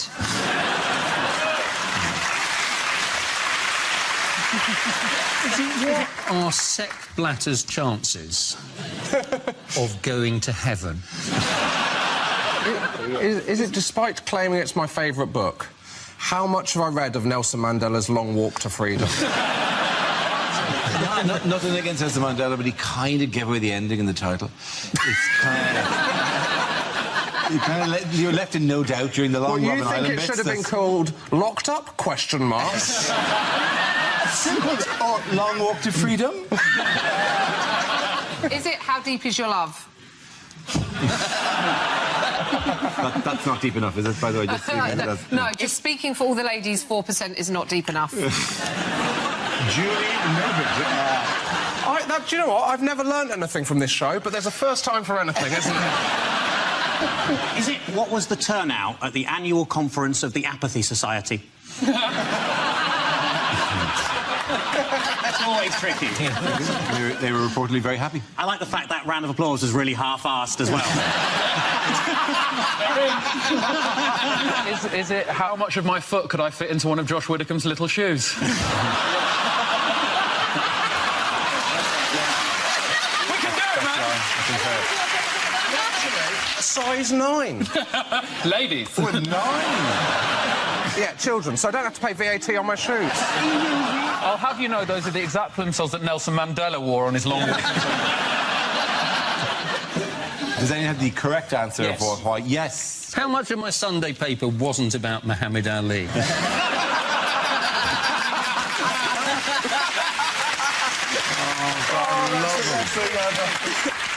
No, it's in a recent poll, how much was the Leave campaign beating the Remain campaign? That's absolutely right. Thank you very much, Josh Widdicombe, yes.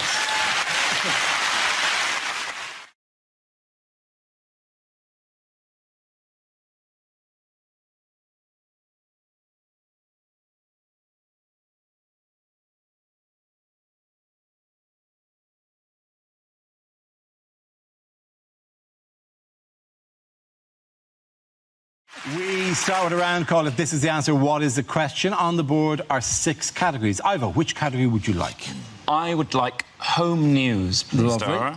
Home news it is. The answer is 1 year. What is the question? What would be an appropriate prison sentence for people who use the phrase hollybobs? Not the answer, but I'll take it. Is it how long the BBC have left now they've lost Bake Off? And the clock is already ticking. Yeah. Is it in a Wetherspoon's kitchen? What is the chef's equivalent of the 5-second rule? Is it Southern Rail's estimate for a London to Brighton journey?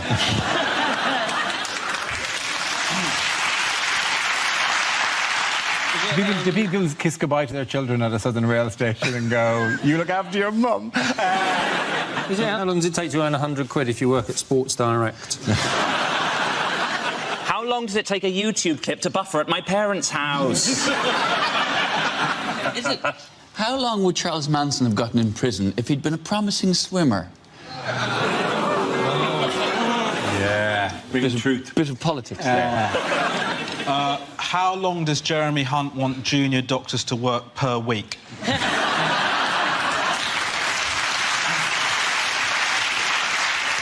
OK, so under Theresa May's education reforms, how much of a carefree childhood will children now be allowed?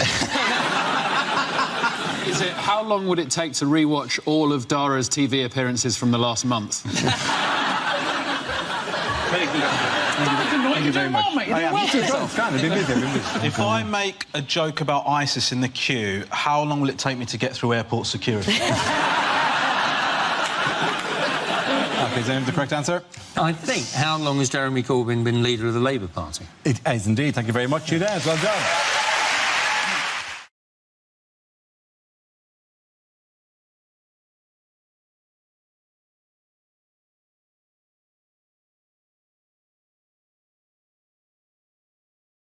OK, here we go. Let's have a look at the first topic. And the first subject is relationships. Ellie. So I've got quite a close relationship with my sister, and she's got my little nephew, Henry, who is a prick. No, he is. Don't take his side. You haven't met him.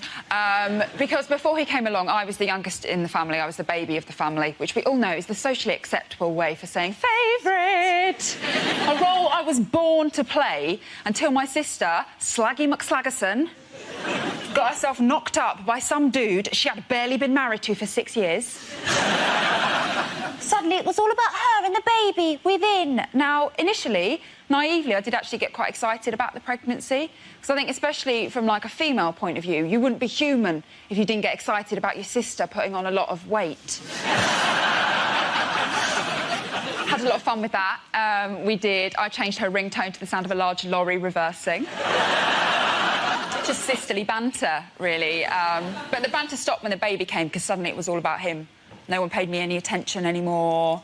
Like, I don't know if you've ever had, like, sort of a family dinner with a small child around. It's a nightmare. There's food being thrown, there's shit everywhere, there's tits hanging out. You name it, I tried it, still nothing. Thank you. Very good. OK, that leaves us with Milton. Let's see what you've been given us. Spin the wheel. And the topic is entertainment. I'm reading a book at the moment. It's called The Anticlimax. The first part is good.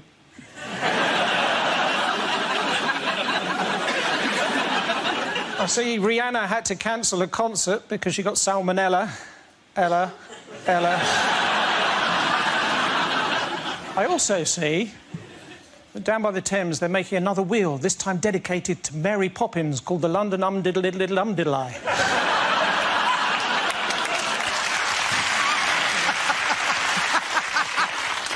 My grandmother, she got her scarf caught in one of those Ferris wheels, but she did regain consciousness. After all, what goes around...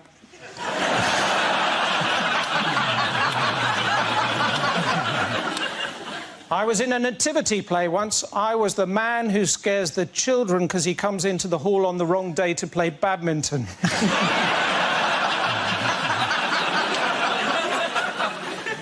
Lionel Richie says hello, by the way.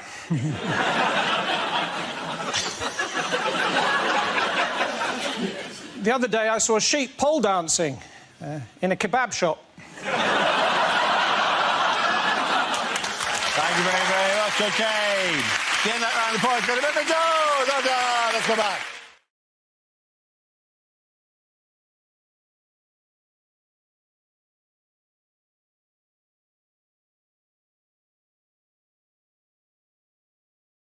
Let's spin the wheel for our first topic. And the topic is exercise. We all know we need to do more exercise. I mean, we've now got the fattest kids in Europe.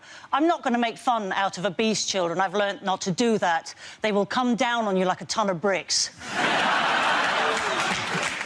I didn't like exercising as a kid. When I was a kid, I was made to go swimming in a pool that had a Veruca pool before you got into it. The Veruca pool. Do you remember the Veruca pool? They actually called it the Veruca pool. You can't encourage children to walk in something that's called a Veruca pool. It's like offering somebody the use of your chlamydia flannel, isn't it? I mean, I try and exercise a bit more now. I've started doing yoga because apparently it increases your flexibility and spirituality. And I've got to be honest, it's pretty good. I'm now so good at the downward-facing dog, I have on occasion caught glimpses of my own third eye.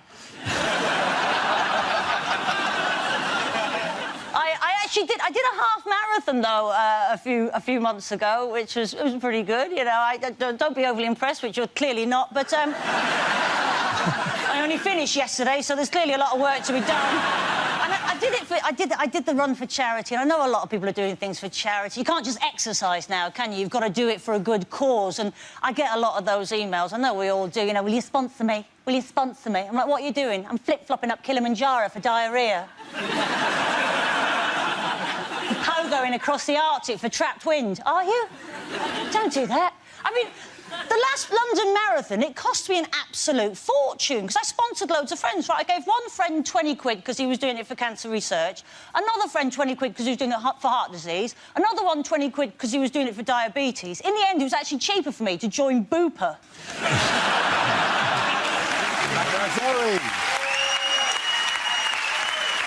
OK, that leaves us with Milton. Let's see what you've been left with. Let's spin the wheel.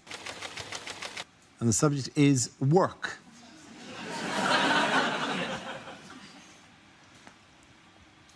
I didn't think I'd get a loan from the bank for my knitting business, but when I turned up actually wearing one of the balaclavas...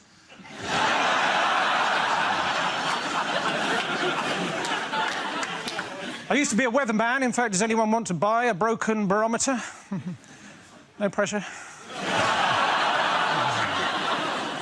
If there'd been a mix-up, my uncle could have ended up as the next president of the United States. He's an undertaker in the army, or Barack Obama.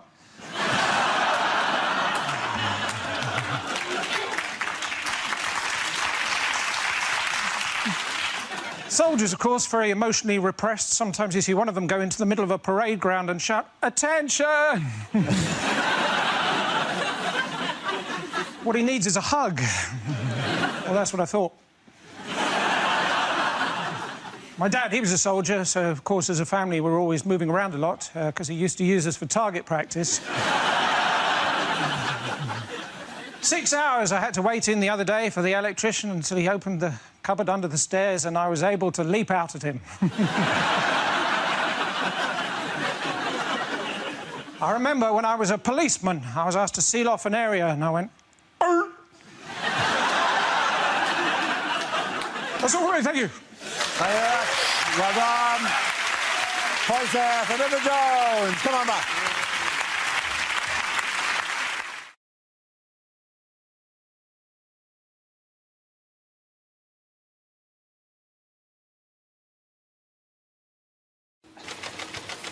The first topic is science and technology. Who wants to come in on that? Andy Parsons. I quite fancy being a wind farmer. No, because I think out of all the farmer jobs, it's got to be the easiest, isn't it? You know, cock crows, oh, wake up, out of bed, check the wind's blowing, yes it is, brilliant, back to bed again. Alternatively, you know, cock crows out of bed, wind's not blowing, sod all I can do about it, back to bed again. Because they never actually invent what you want them to invent. I am still waiting for a decent alarm clock, yeah? Maybe one that doesn't, in fact, alarm you, right? Maybe one that just nudges you awake, right? Gives you a little cuddle, makes you a cup of tea, little tickle downstairs, then phones up work, so you can't come in. Thank you very much, Andy Parsons. OK, the next subject, please. Our next subject is charity. Who wants to go with us? Joshua Whittaker. Charity work doesn't always go well. I had a situation when I was 10 and my school was raising money for the local church roof, because it's always the church roof. I don't know what the problem is with church roofs. Well, they're spending the money elsewhere. You're going, yeah, well, the roof's ruined, but we've just installed a hot tub, so come and praise the Lord in there, yeah? We all had to do different things, and me and my best friend Thomas decided what we were going to do. We were going to walk the 3 miles to our nearest market town wearing Wellington boots full of custard, right? We thought this would be good. And it would have been good, but for one small issue, which was when preparing the custard for the Wellington boot, my mum didn't think that we might want it served at a lower temperature. And you would serve it on an apple crumble. I tell you now, there are a few things in your life more terrifying than looking at your Wellington boots and seeing them steaming by the entrance to stars in their eyes. I said, I'm not putting my foot in there, that's boiling hot. Mum said, isn't that the challenge? No, that is not the challenge. I don't know if you ever put your foot in a Wellington boot of boiling hot custard. A few of you might have.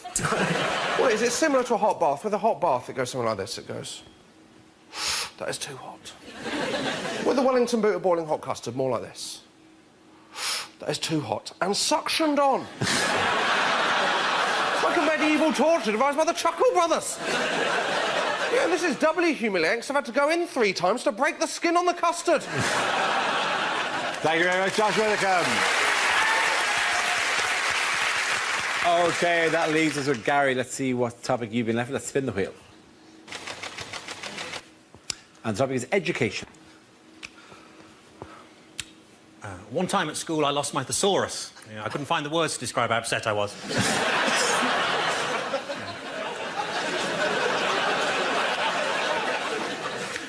I remember sitting in psychology class, learning about Pavlov, thinking, no stupid dogs. And then the bell went and we all had lunch. I'm sitting at home, this guy knocks on my door. Have you ever considered an alternative energy supplier? I'm like, no, I'm quite happy with food.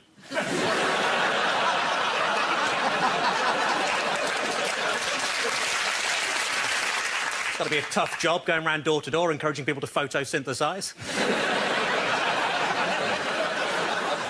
I can give you the leading cause of anaphylactic shock in a nutshell.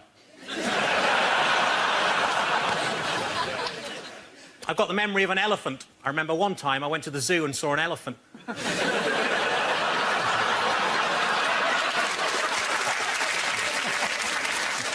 My nan recently claimed that she once gave a hand job to Albert Einstein. What a stroke of genius. Technically, shoplifting from the Apple store only counts as scrumping. Sex education lessons at our school were pretty weird. The teacher made us shout out rude words to get out of our system, like bum, willy, cocks, and we had to carry on doing that until he came. Thank you. Thank you very much, Jack Lady. I get points to everyone there. Well done. Come on back.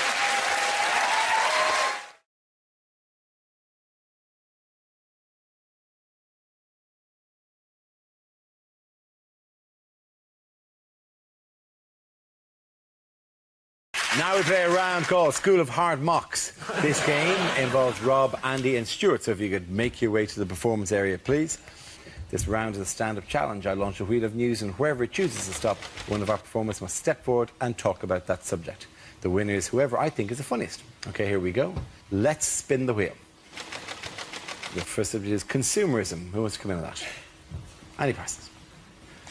So we always like to have a go at politicians, don't we, for getting us into debt. But we're also addicted to debt, aren't we? People waste their stuff. Well, you know, loads of nonsense, isn't it? Things like personalised number plates. Don't ever do it.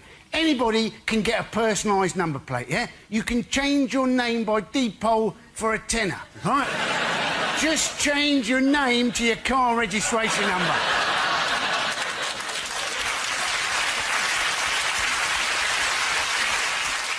And it's the same people going, oh, yeah, look, I've got a new watch. I've got a new watch, I have. Yeah, it's a diver's watch, yeah? Goes down to a depth of 200 metres, this does. 200 metres is the depth of the North Sea. If you find yourself at the bottom of the North Sea, you're not diving. The ship has sunk, the air bubble is running out, and it's going to be little consolation you know at the bloody time. Thank you very much, Andy Parsons. OK, let's spin the wheel again. The next subject is food. Who wants to come in on that? Rob. I like food. I eat it most days. And the thing is, I've moved out with mum's now, so I go home and see my mum and dad, and I'm excited to see them, but I'm more excited to see the contents of the fridge. But she's on a diet, my mum, right? She got all the brothers round, me brothers round for a Sunday lunch. You know what she did, the whole family, for Sunday lunch? Couscous. For lunch. Right? I rang Childline, they didn't want to know. I don't trust couscous, to be honest with you. Anything you put in your mouth that feels already chewed should not be in there. It's fat sand, I don't want any part of it. Right? She served it with toasted pita bread. Have you ever toasted pita? Anyway, why is it so hot? Had a bit of folded bread, what's its problem?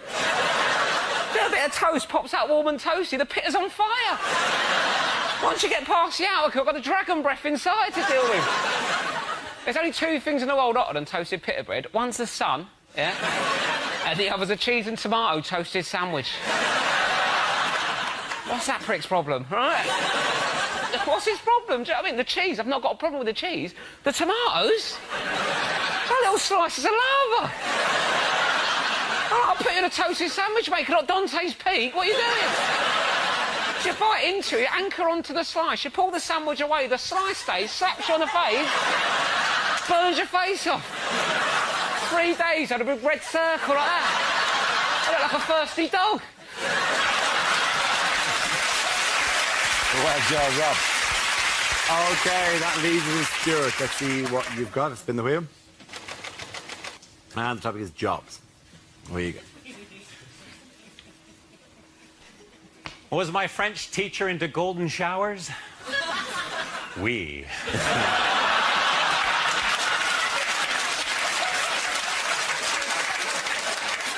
I'm a Canadian comedian, but if people think I'm Russian, Soviet.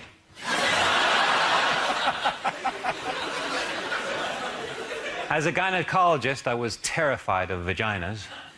I won't go into it. Very sad, I've just come back from the funeral of my coke dealer.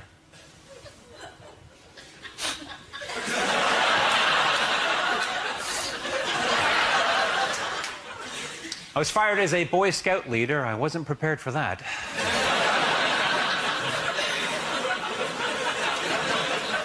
I used to be a sarcastic high jump coach. Get over it!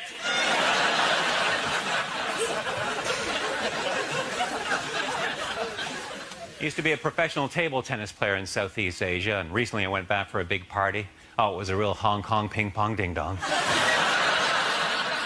And someone fired up the old karaoke machine. Oh, it was a real Hong Kong ping-pong ding-dong sing-song. And someone rang the doorbell.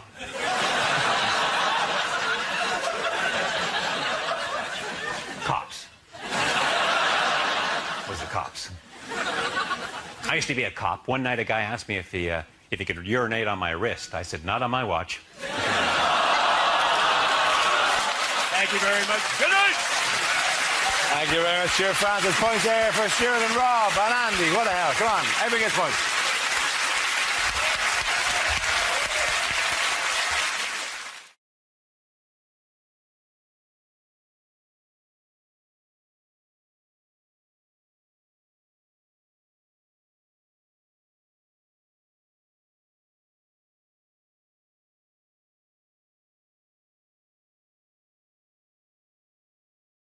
What has Trump allegedly put on hold? His trip to London. His trip to London. Little trip to London.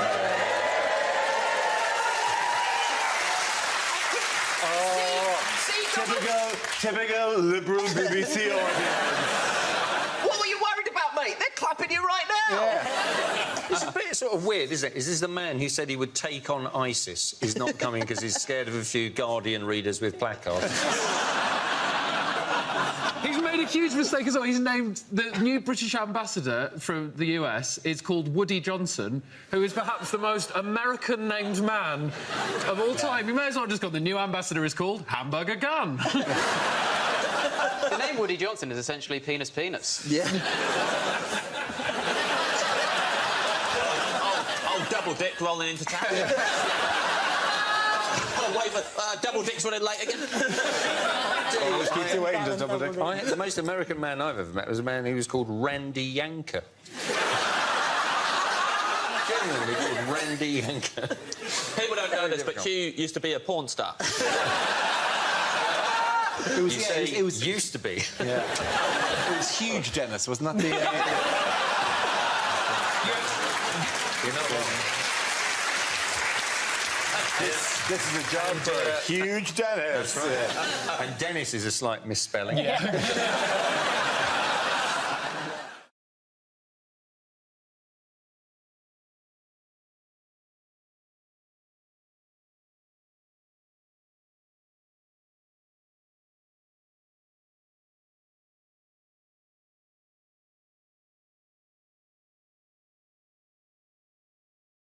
TV shows that never made it to air.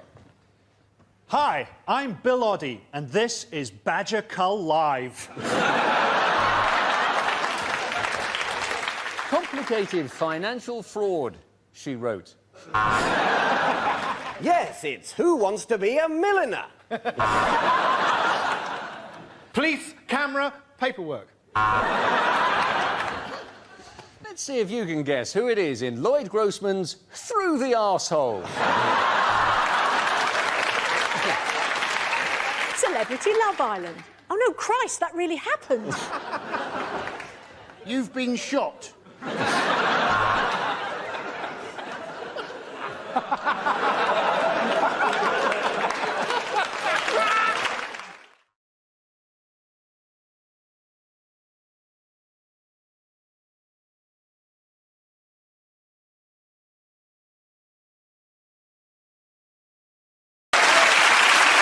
Now, we play a round called The End is Nigel.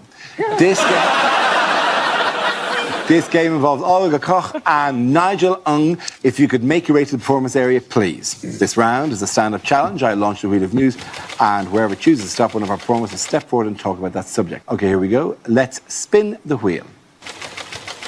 The first subject is nationality. Who wants to come in that? I'll take it. Olga. Hell yeah! Hi. Nationality is a very big topic for me because I'm originally from Russia and I need to start every set like that because I know that they're listening. I have a very Russian name. My name is Olga. Olga is the most common name in Russia. It is, of course, Old Slavic for I wish you were a boy. My last name is Koch. It's meant to be pronounced Koch, but if you're living in an English-speaking country, 8 out of 10 times I am Olga Koch. I ran for student government of my high school under the slogan, I want me some cock.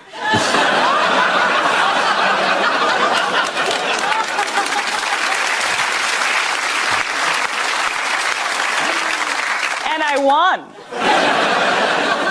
Also, I don't know if you know this, but in Russia, we don't have middle names, we have patronyms. So instead of another name, I have my father's name. So if you look into my passport, it literally says Olga Alfredskak. So I never forget where I come from.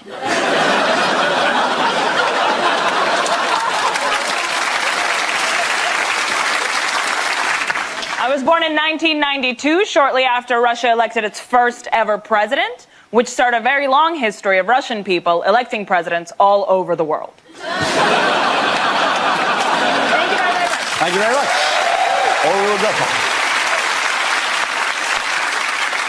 That leaves us with Nigel. Let's see what your topic is. Let's spin the wheel. Now, the topic is food and drink. Where you go? I'm foreign too.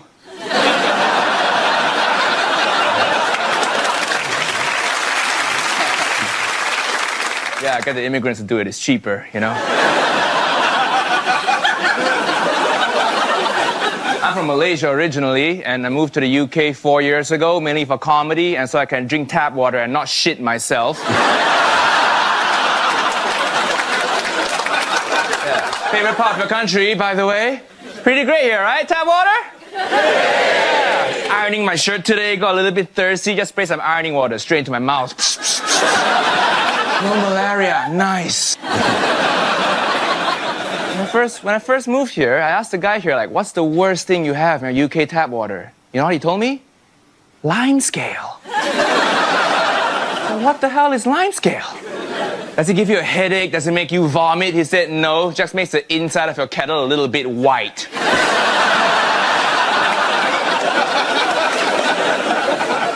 Life must be so hard for you. With your kettle discoloration problems. I love scale. I eat all the scale now, all right? I'm gonna go home and lick my teapot later. Even when you take the trains here, even the train toilets tell you the tap water in there is not drinkable, right? I'm like, okay, we'll see about that. It turns out they're right. Set myself in the real replacement bus service. Well done. Very good. Points there for Olga. Or redo them. Come on, come back. Thank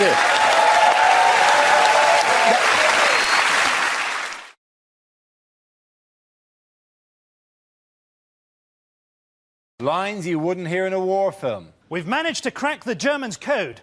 Turns out they were sending messages in German.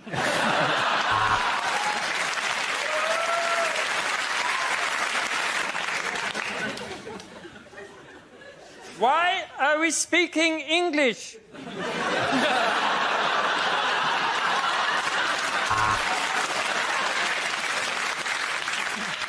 I'm afraid we can't afford goggles. So what we're going to have to do, we're all going to have to go like this. Terribly sorry, Sergeant. It's just that when you said let's all band together and take Jerry from behind... OK, chaps, here's the strategy for escaping from the prisoner of war camp. We sit it out till the end of the war. I'm saving Private Ryan. Money on his car insurance.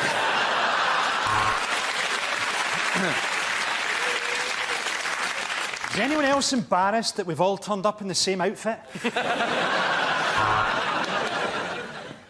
There's only one way to settle this war. Through the medium of dance.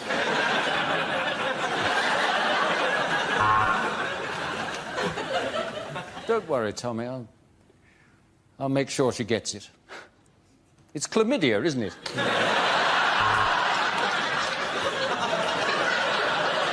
You've each been selected for this mission because you're unknown to the enemy and you each have a special skill.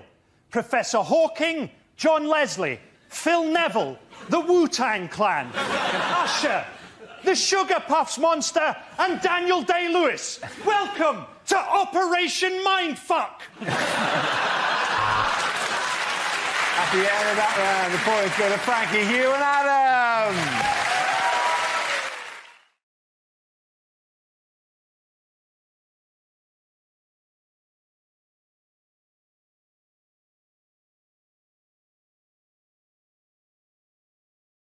Our next round is called Headliners. Here's a picture of Education Secretary Michael Gove.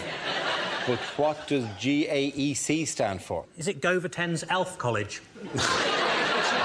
Genetic abnormality explains chin. Amazing. Is it something cock? Is it Michael Gove saying, gosh, actual ethnic children? Is it in fact what the kids have done to him? Glued arse to edge of chair. Is it Gove Adonis, exuding charisma? Is it adult literacy rates poor?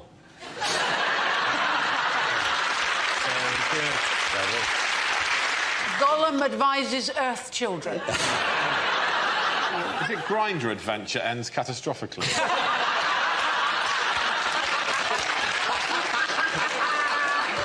Is it... OK, let's just give the correct answer, because frankly, nothing's going to top that. Gove announced as emergency contraceptive. Let's have the correct answer, please. It's going to be something about Gove announces exam change. Very good, thank you very much. You guys.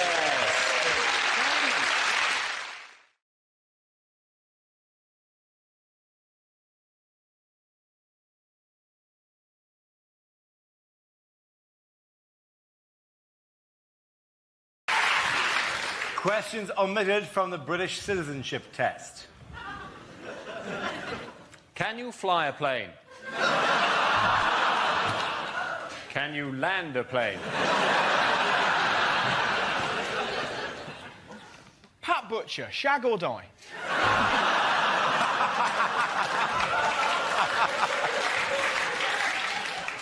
Do you ever look at the ingredients on Ready, Steady, Cook and think, I could make a bomb out of that? Is there any chance you could represent us in the 2012 Olympics? In which case, you're in. Boris Johnson, true or false?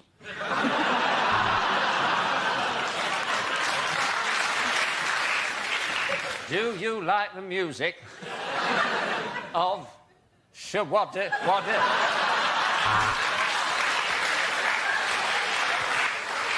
On this map of Britain, can you point to where Gloucester used to be?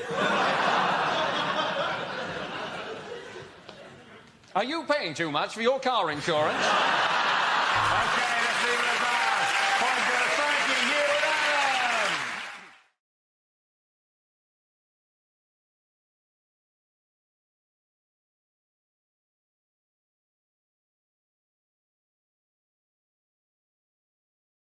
OK, let's spin the wheel for our first topic. And the topic is exercise. We all know we need to do more exercise. I mean, we've now got the fattest kids in Europe. I'm not going to make fun out of obese children. I've learnt not to do that. They will come down on you like a ton of bricks. I didn't like exercising as a kid. When I was a kid, I was made to go swimming in a pool that had a Veruca pool before you got into it. The Veruca pool. Do you remember the Veruca pool? They actually called it the Veruca pool. You can't encourage children to walk in something that's called a Veruca pool. It's like offering somebody the use of your chlamydia flannel, isn't it? I mean, I try and exercise a bit more now. I've started doing yoga because apparently it increases your flexibility and spirituality. And I've got to be honest, it's pretty good. I'm now so good at the downward-facing dog, I have on occasion caught glimpses of my own third eye.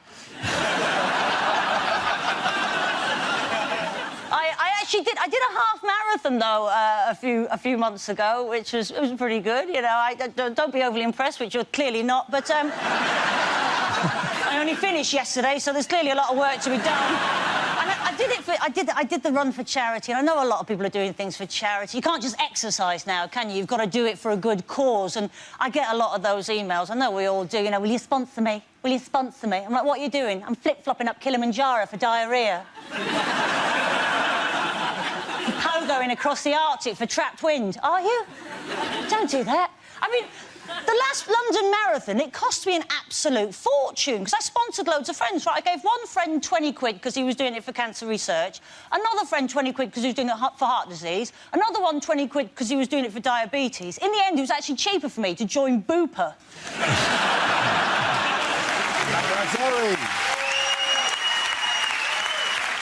OK, that leaves us with Milton. Let's see what you've been left with. Let's spin the wheel. And the subject is work.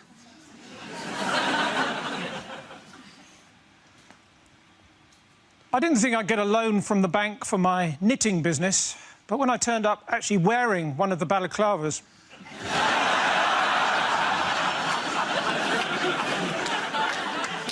I used to be a weatherman. In fact, does anyone want to buy a broken barometer?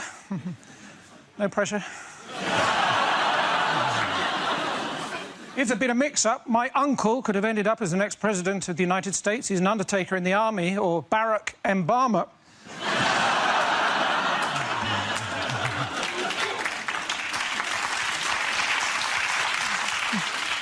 Soldiers, of course, very emotionally repressed. Sometimes you see one of them go into the middle of a parade ground and shout, "Attention!"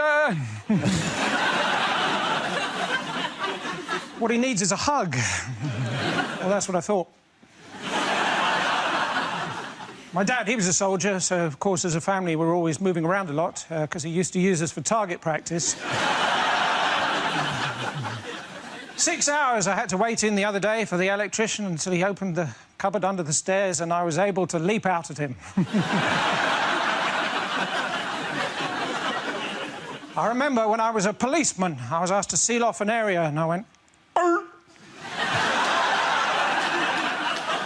That's all right, thank you.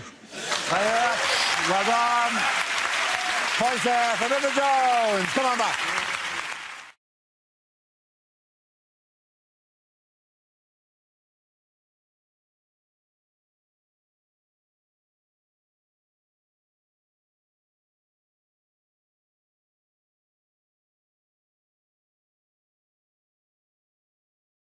Whose famous face was recently given a makeover? Is this the Jesus story?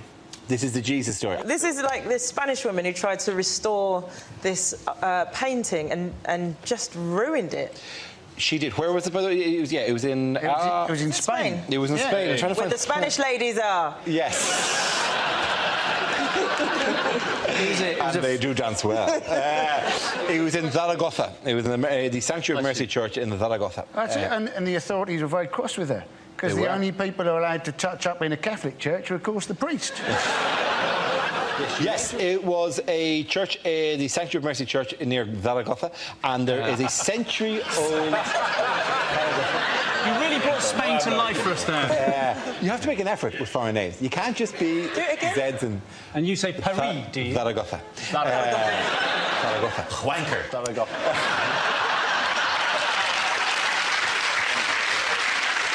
So, hola, ¿qué tal? Sí, bueno.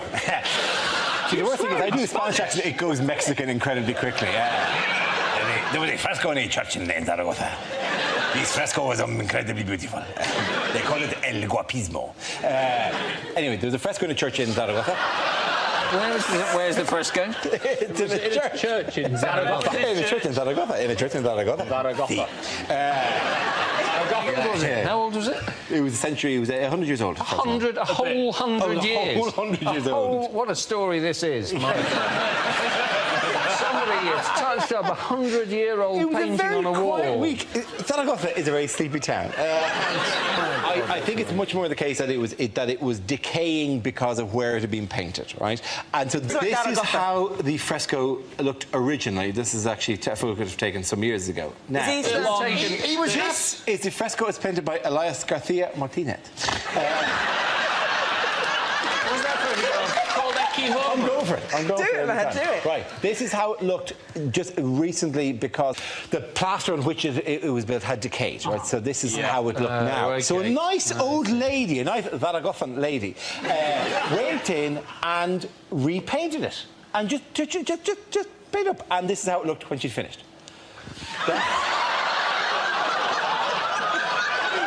Picasso would have been proud of that. He thinks she's done a great job of it. The thing is, here's one I sent in earlier. You really should be.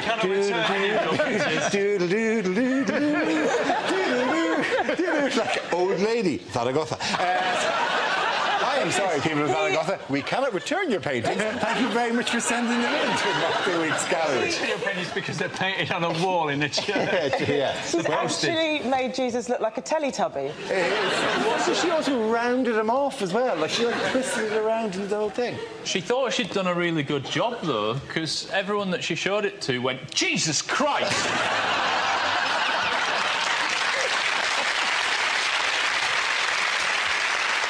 Completely fair. We don't actually know what Jesus looked like. You didn't look like that. Just assume that he looked like...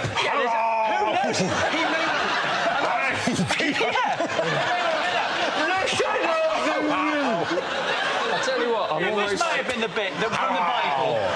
I'm Jesus. I tell you what. Missing in the Bible where Jesus comes in after a botched face job. At supper and everyone says, have you had any work done, Jesus? No! You know, my furry hat. My furry hat goes all the way around. She's actually seeing the restorer next week, isn't she? Because she's got to tell the restorer exactly what materials she used to do that. And you're thinking all she's going to produce is half a potato. The irony is she is probably older than the fucking fresco.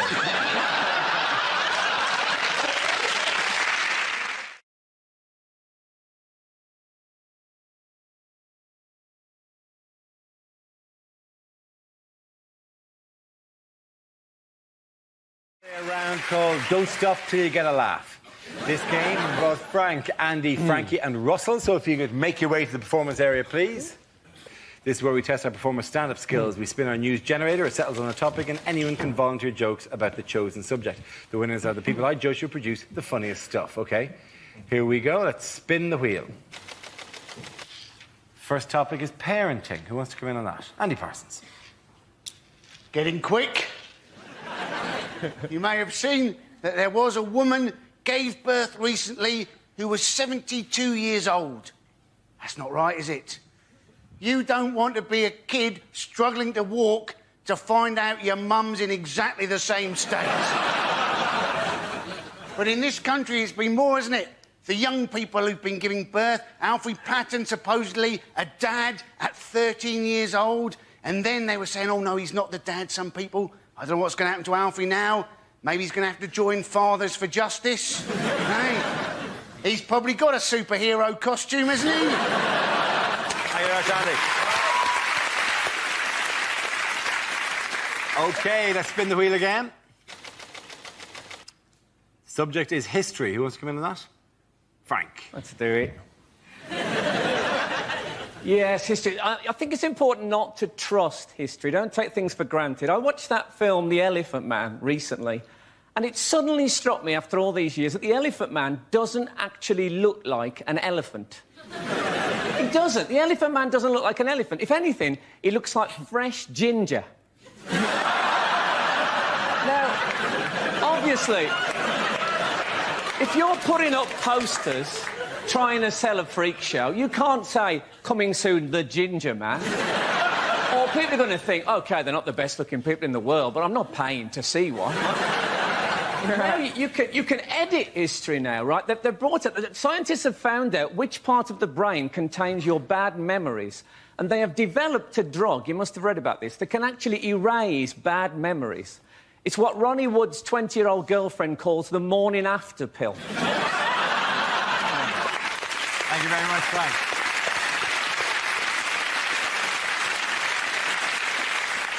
That leaves us with Frankie and Russell. Let's spin the wheel.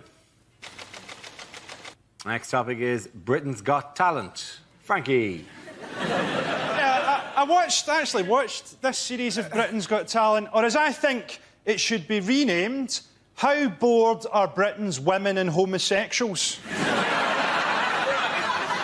Susan Boyle to me looks like Gordon Brown playing Mrs Doubtfire.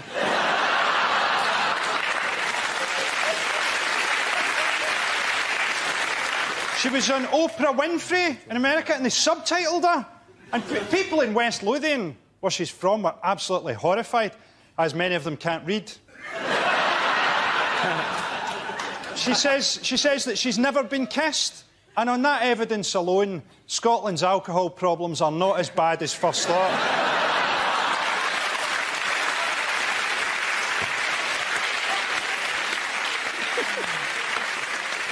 OK, let's see what Russ has been left with. Let's spin the wheel. OK, the topic is human behaviour. Some things you can't help doing. Do you find this? Like, if you get a cold can of Diet Coke, it's not enough for you to go, that is freezing. You have to find somebody you love and put it on their face. You can't... You don't do that with any other food. This soup's boiling in your eyes, but... For some reason, you become a fizzy torture. All right, Mum, Fanta, to the knee! We're all fairly peculiar. Sometimes you think weird thoughts. I was in Tesco the other day. I was offered a bag for life, and I found myself going, I can't commit to that. You know? I don't know what bags are going to be like in the future. I feel like a tool if I got a plastic one in 2024. People go, I've got a new bag. It packs itself and speaks Spanish. Piece of shit. What can you do? I can suffocate a child. That's all you're good for. He can speak Spanish. I can hurt your hands on long journeys. Well done, Russell. Points there go to Andy and Russell.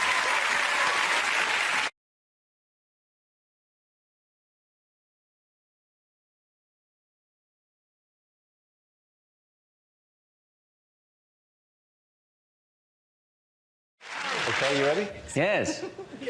Would you do it? Are you going to... Yeah, I'm not going to do it like that. No. Yeah, OK. It's all right. Just got a bit more coffee. No, leave it there. OK. Did you enjoy the Olympic Games? I did. OK, we need you to walk in again because apparently Alan, Andy and Andy, you're walking in with shit. Yeah. Who are these two and why are they in the news this week? Who are these two? You're right, it is quite beginner, that. Sorry, I'll do it again. Who are these two? Who are these two? I don't know, Dara. They look like nice men. Who are they? Like me head. All they got around my hat. I will wear the roses. Why will you not die, Skywalker? Michael, they have taken you. Will you not go home and die? Wasn't there any of that at the Olympic opening ceremony? What? There was none of it. Irish rebel songs? Yeah. They weren't all Irish. We've got a great... It would be really weird if they just opened on a man going, England has stolen our young. Our next round is called Newsreel. We play in a reel. Could you shut the fuck up? Was that for me? No, it wasn't. It was the end of his. Oh, right, yeah. sorry. No, you get to the fucking mic and then put it.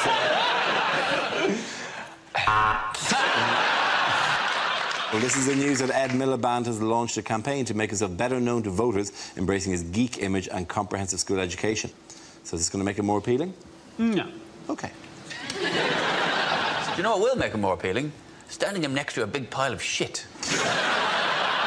Yeah, we're having fun, it's great. OK, how's that? Let me just... I'll just do this. Are you testing it? You liking this? Yeah. Is that all right?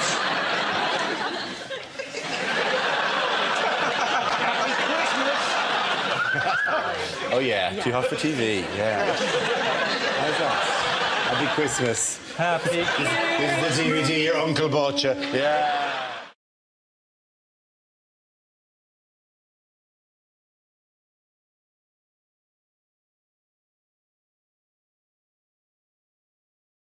The next round is called Picture of the Week. I show the panel a topic and Imogen asks them to tell me what's happening. So, teams, who is this and why were they in the news this week? Is he saying, in Greece, we play air bouzouki?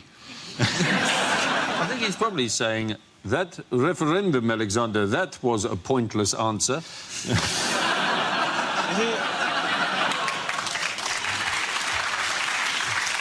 I think he's saying, I know we're in a lot of debt, but at least can I just have some water? Come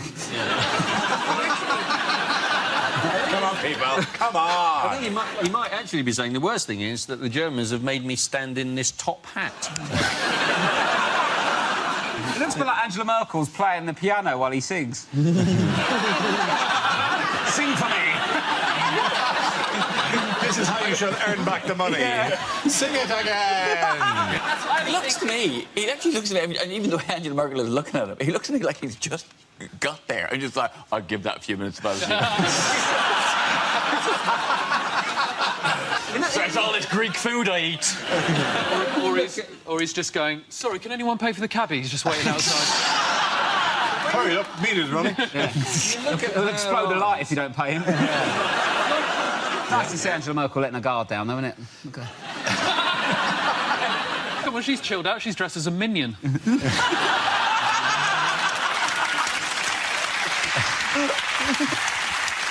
Very ironically, Angela Merkel dressed as a minion. Yes, after almost 17 hours of talks in Brussels, a tenuous agreement between the EU and Greece has been reached. A long, all-night thing, all-night thing. The tensest moment, by the way, of the all-night thing is when they went, oh, my God, I'm exhausted. Could somebody get me a sugary drink? And said, yeah, but that's another 20% of the tax. You'll never be free of this. They were all-night talks, and what they kept referring to them in the papers as marathon talks, which really just hammers it home for the Greeks. That's a big cruel irony there. Yeah, it's exactly. marathon talks, because the Battle of Marathon, the Greeks won. They did. Well, it wasn't them, was it? It was two bits of... It was Athens versus Sparta, wasn't it? It was... They were versus the Persians. Oh, OK, they were versus the Persians. Yeah, at the Battle of Marathon. I'd be on that team. It's boring over here. Really is.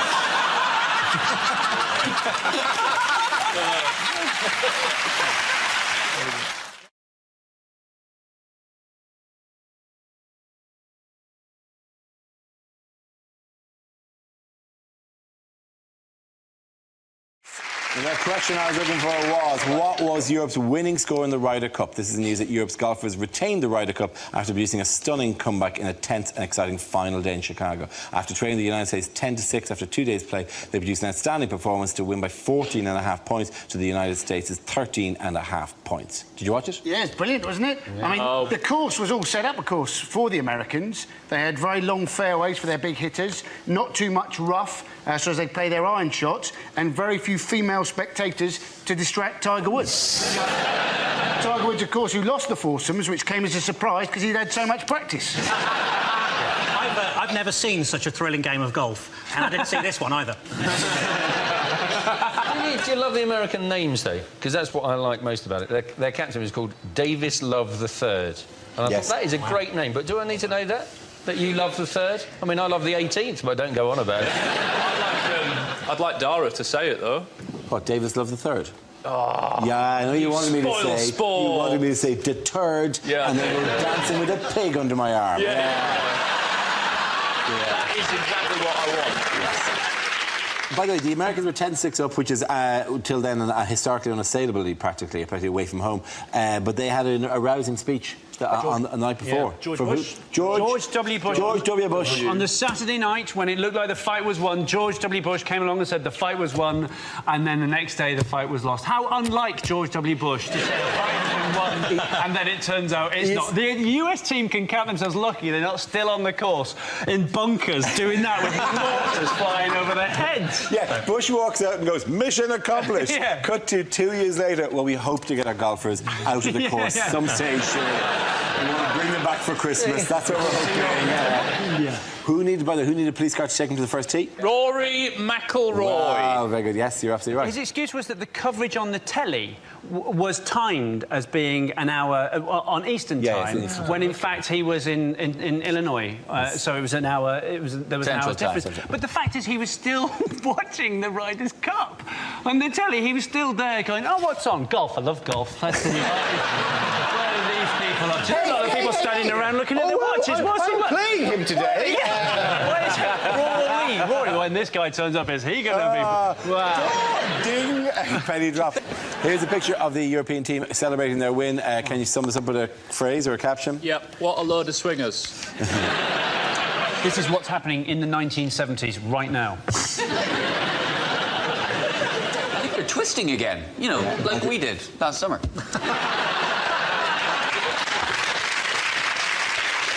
Is this Marks and Spencer's launches its new looks like a dick range? Is this year's lineup for Strictly looks a bit shit? Is it Gangnam Style? Gangnam Style. It's a version of Gangnam Style. It's in fact Gingham Style. You think they look happy? You just see the bloke in the jacket shop. I sold them! I sold them! Somewhere there's a branch of Garfunkels with no tablecloths.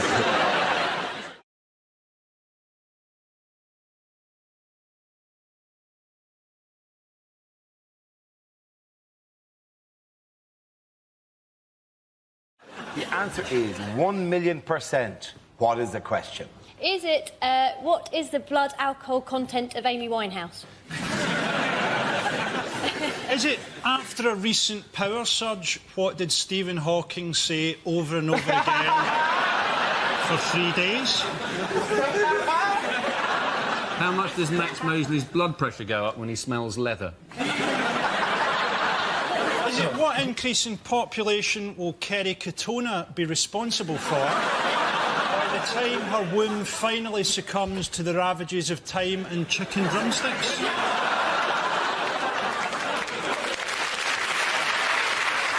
Is it? How much did exaggerations go up last year? Is the real answer, what is the rate of inflation in Zimbabwe? Yes, it is, actually, yes. Got very good, Lucy Porter, yeah. Yes, Lucy, the question I was looking for is, what is the estimated current inflation rate in Zimbabwe? This is the escalating economic disaster under Robert Mugabe's regime, with prices doubling every hour. Many Zimbabweans are now unable to afford even the most basic supply. You wouldn't spend too long browsing in a Zimbabwean shop, would you? Do you know that they did a survey this week said that Zimbabwean people are the least contented people in the world? It's just no pleasing some people. They've had an election, they've got loads of money. What do you want, for God's sake? They've had an election that was so corrupt that second place actually went to Ant and Dec. To be fair though, I mean, people give him a hard time, but he actually, you know, he ran a good campaign, he had a good slogan, vote for me and I won't kill you. And he was very good on Zimbabwean question time. That's a good question. Have him taken away and killed. I do genuinely, like Frankie says, as you know, in the international community are just sort of making these symbolic gestures, say the EU say they won't recognise the legitimacy of his government, but that is irrelevant. He continues. It's a nonsense. There's no reality in that gesture. It's like taking away Joseph Fritzl's Dad of the Year mug. It's really, it's completely meaningless.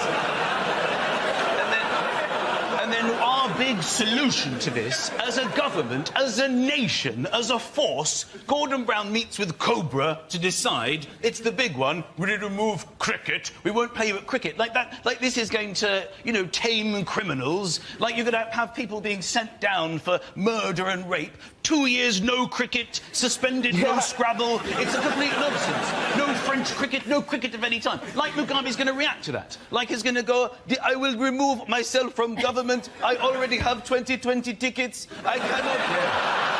Gordon Brown, why you be so harsh with this nation? It's nonsense. That was an incredible impression. I just want to say... I know it's difficult. Can I just say, with that level of impressionistic ability, you're going to fit right in on this show. Gordon Brown, why you take away my cricket? OK, let me give you a hint. He doesn't speak as if he's going to turn and play something on the steel drum for 10 minutes. He does. It went a bit West Indian. Election and ting. But did they tally up the votes? They are going to tally the banana. I've never really heard him speak. Have you heard him speak? What, so you just made up whatever accent you felt like? Why didn't you give him like a Dutch... Give him a Dutch accent or something. Make it give him like a comedy. I'd alternatively like to do my impression of Morgan Tsvangirai. No.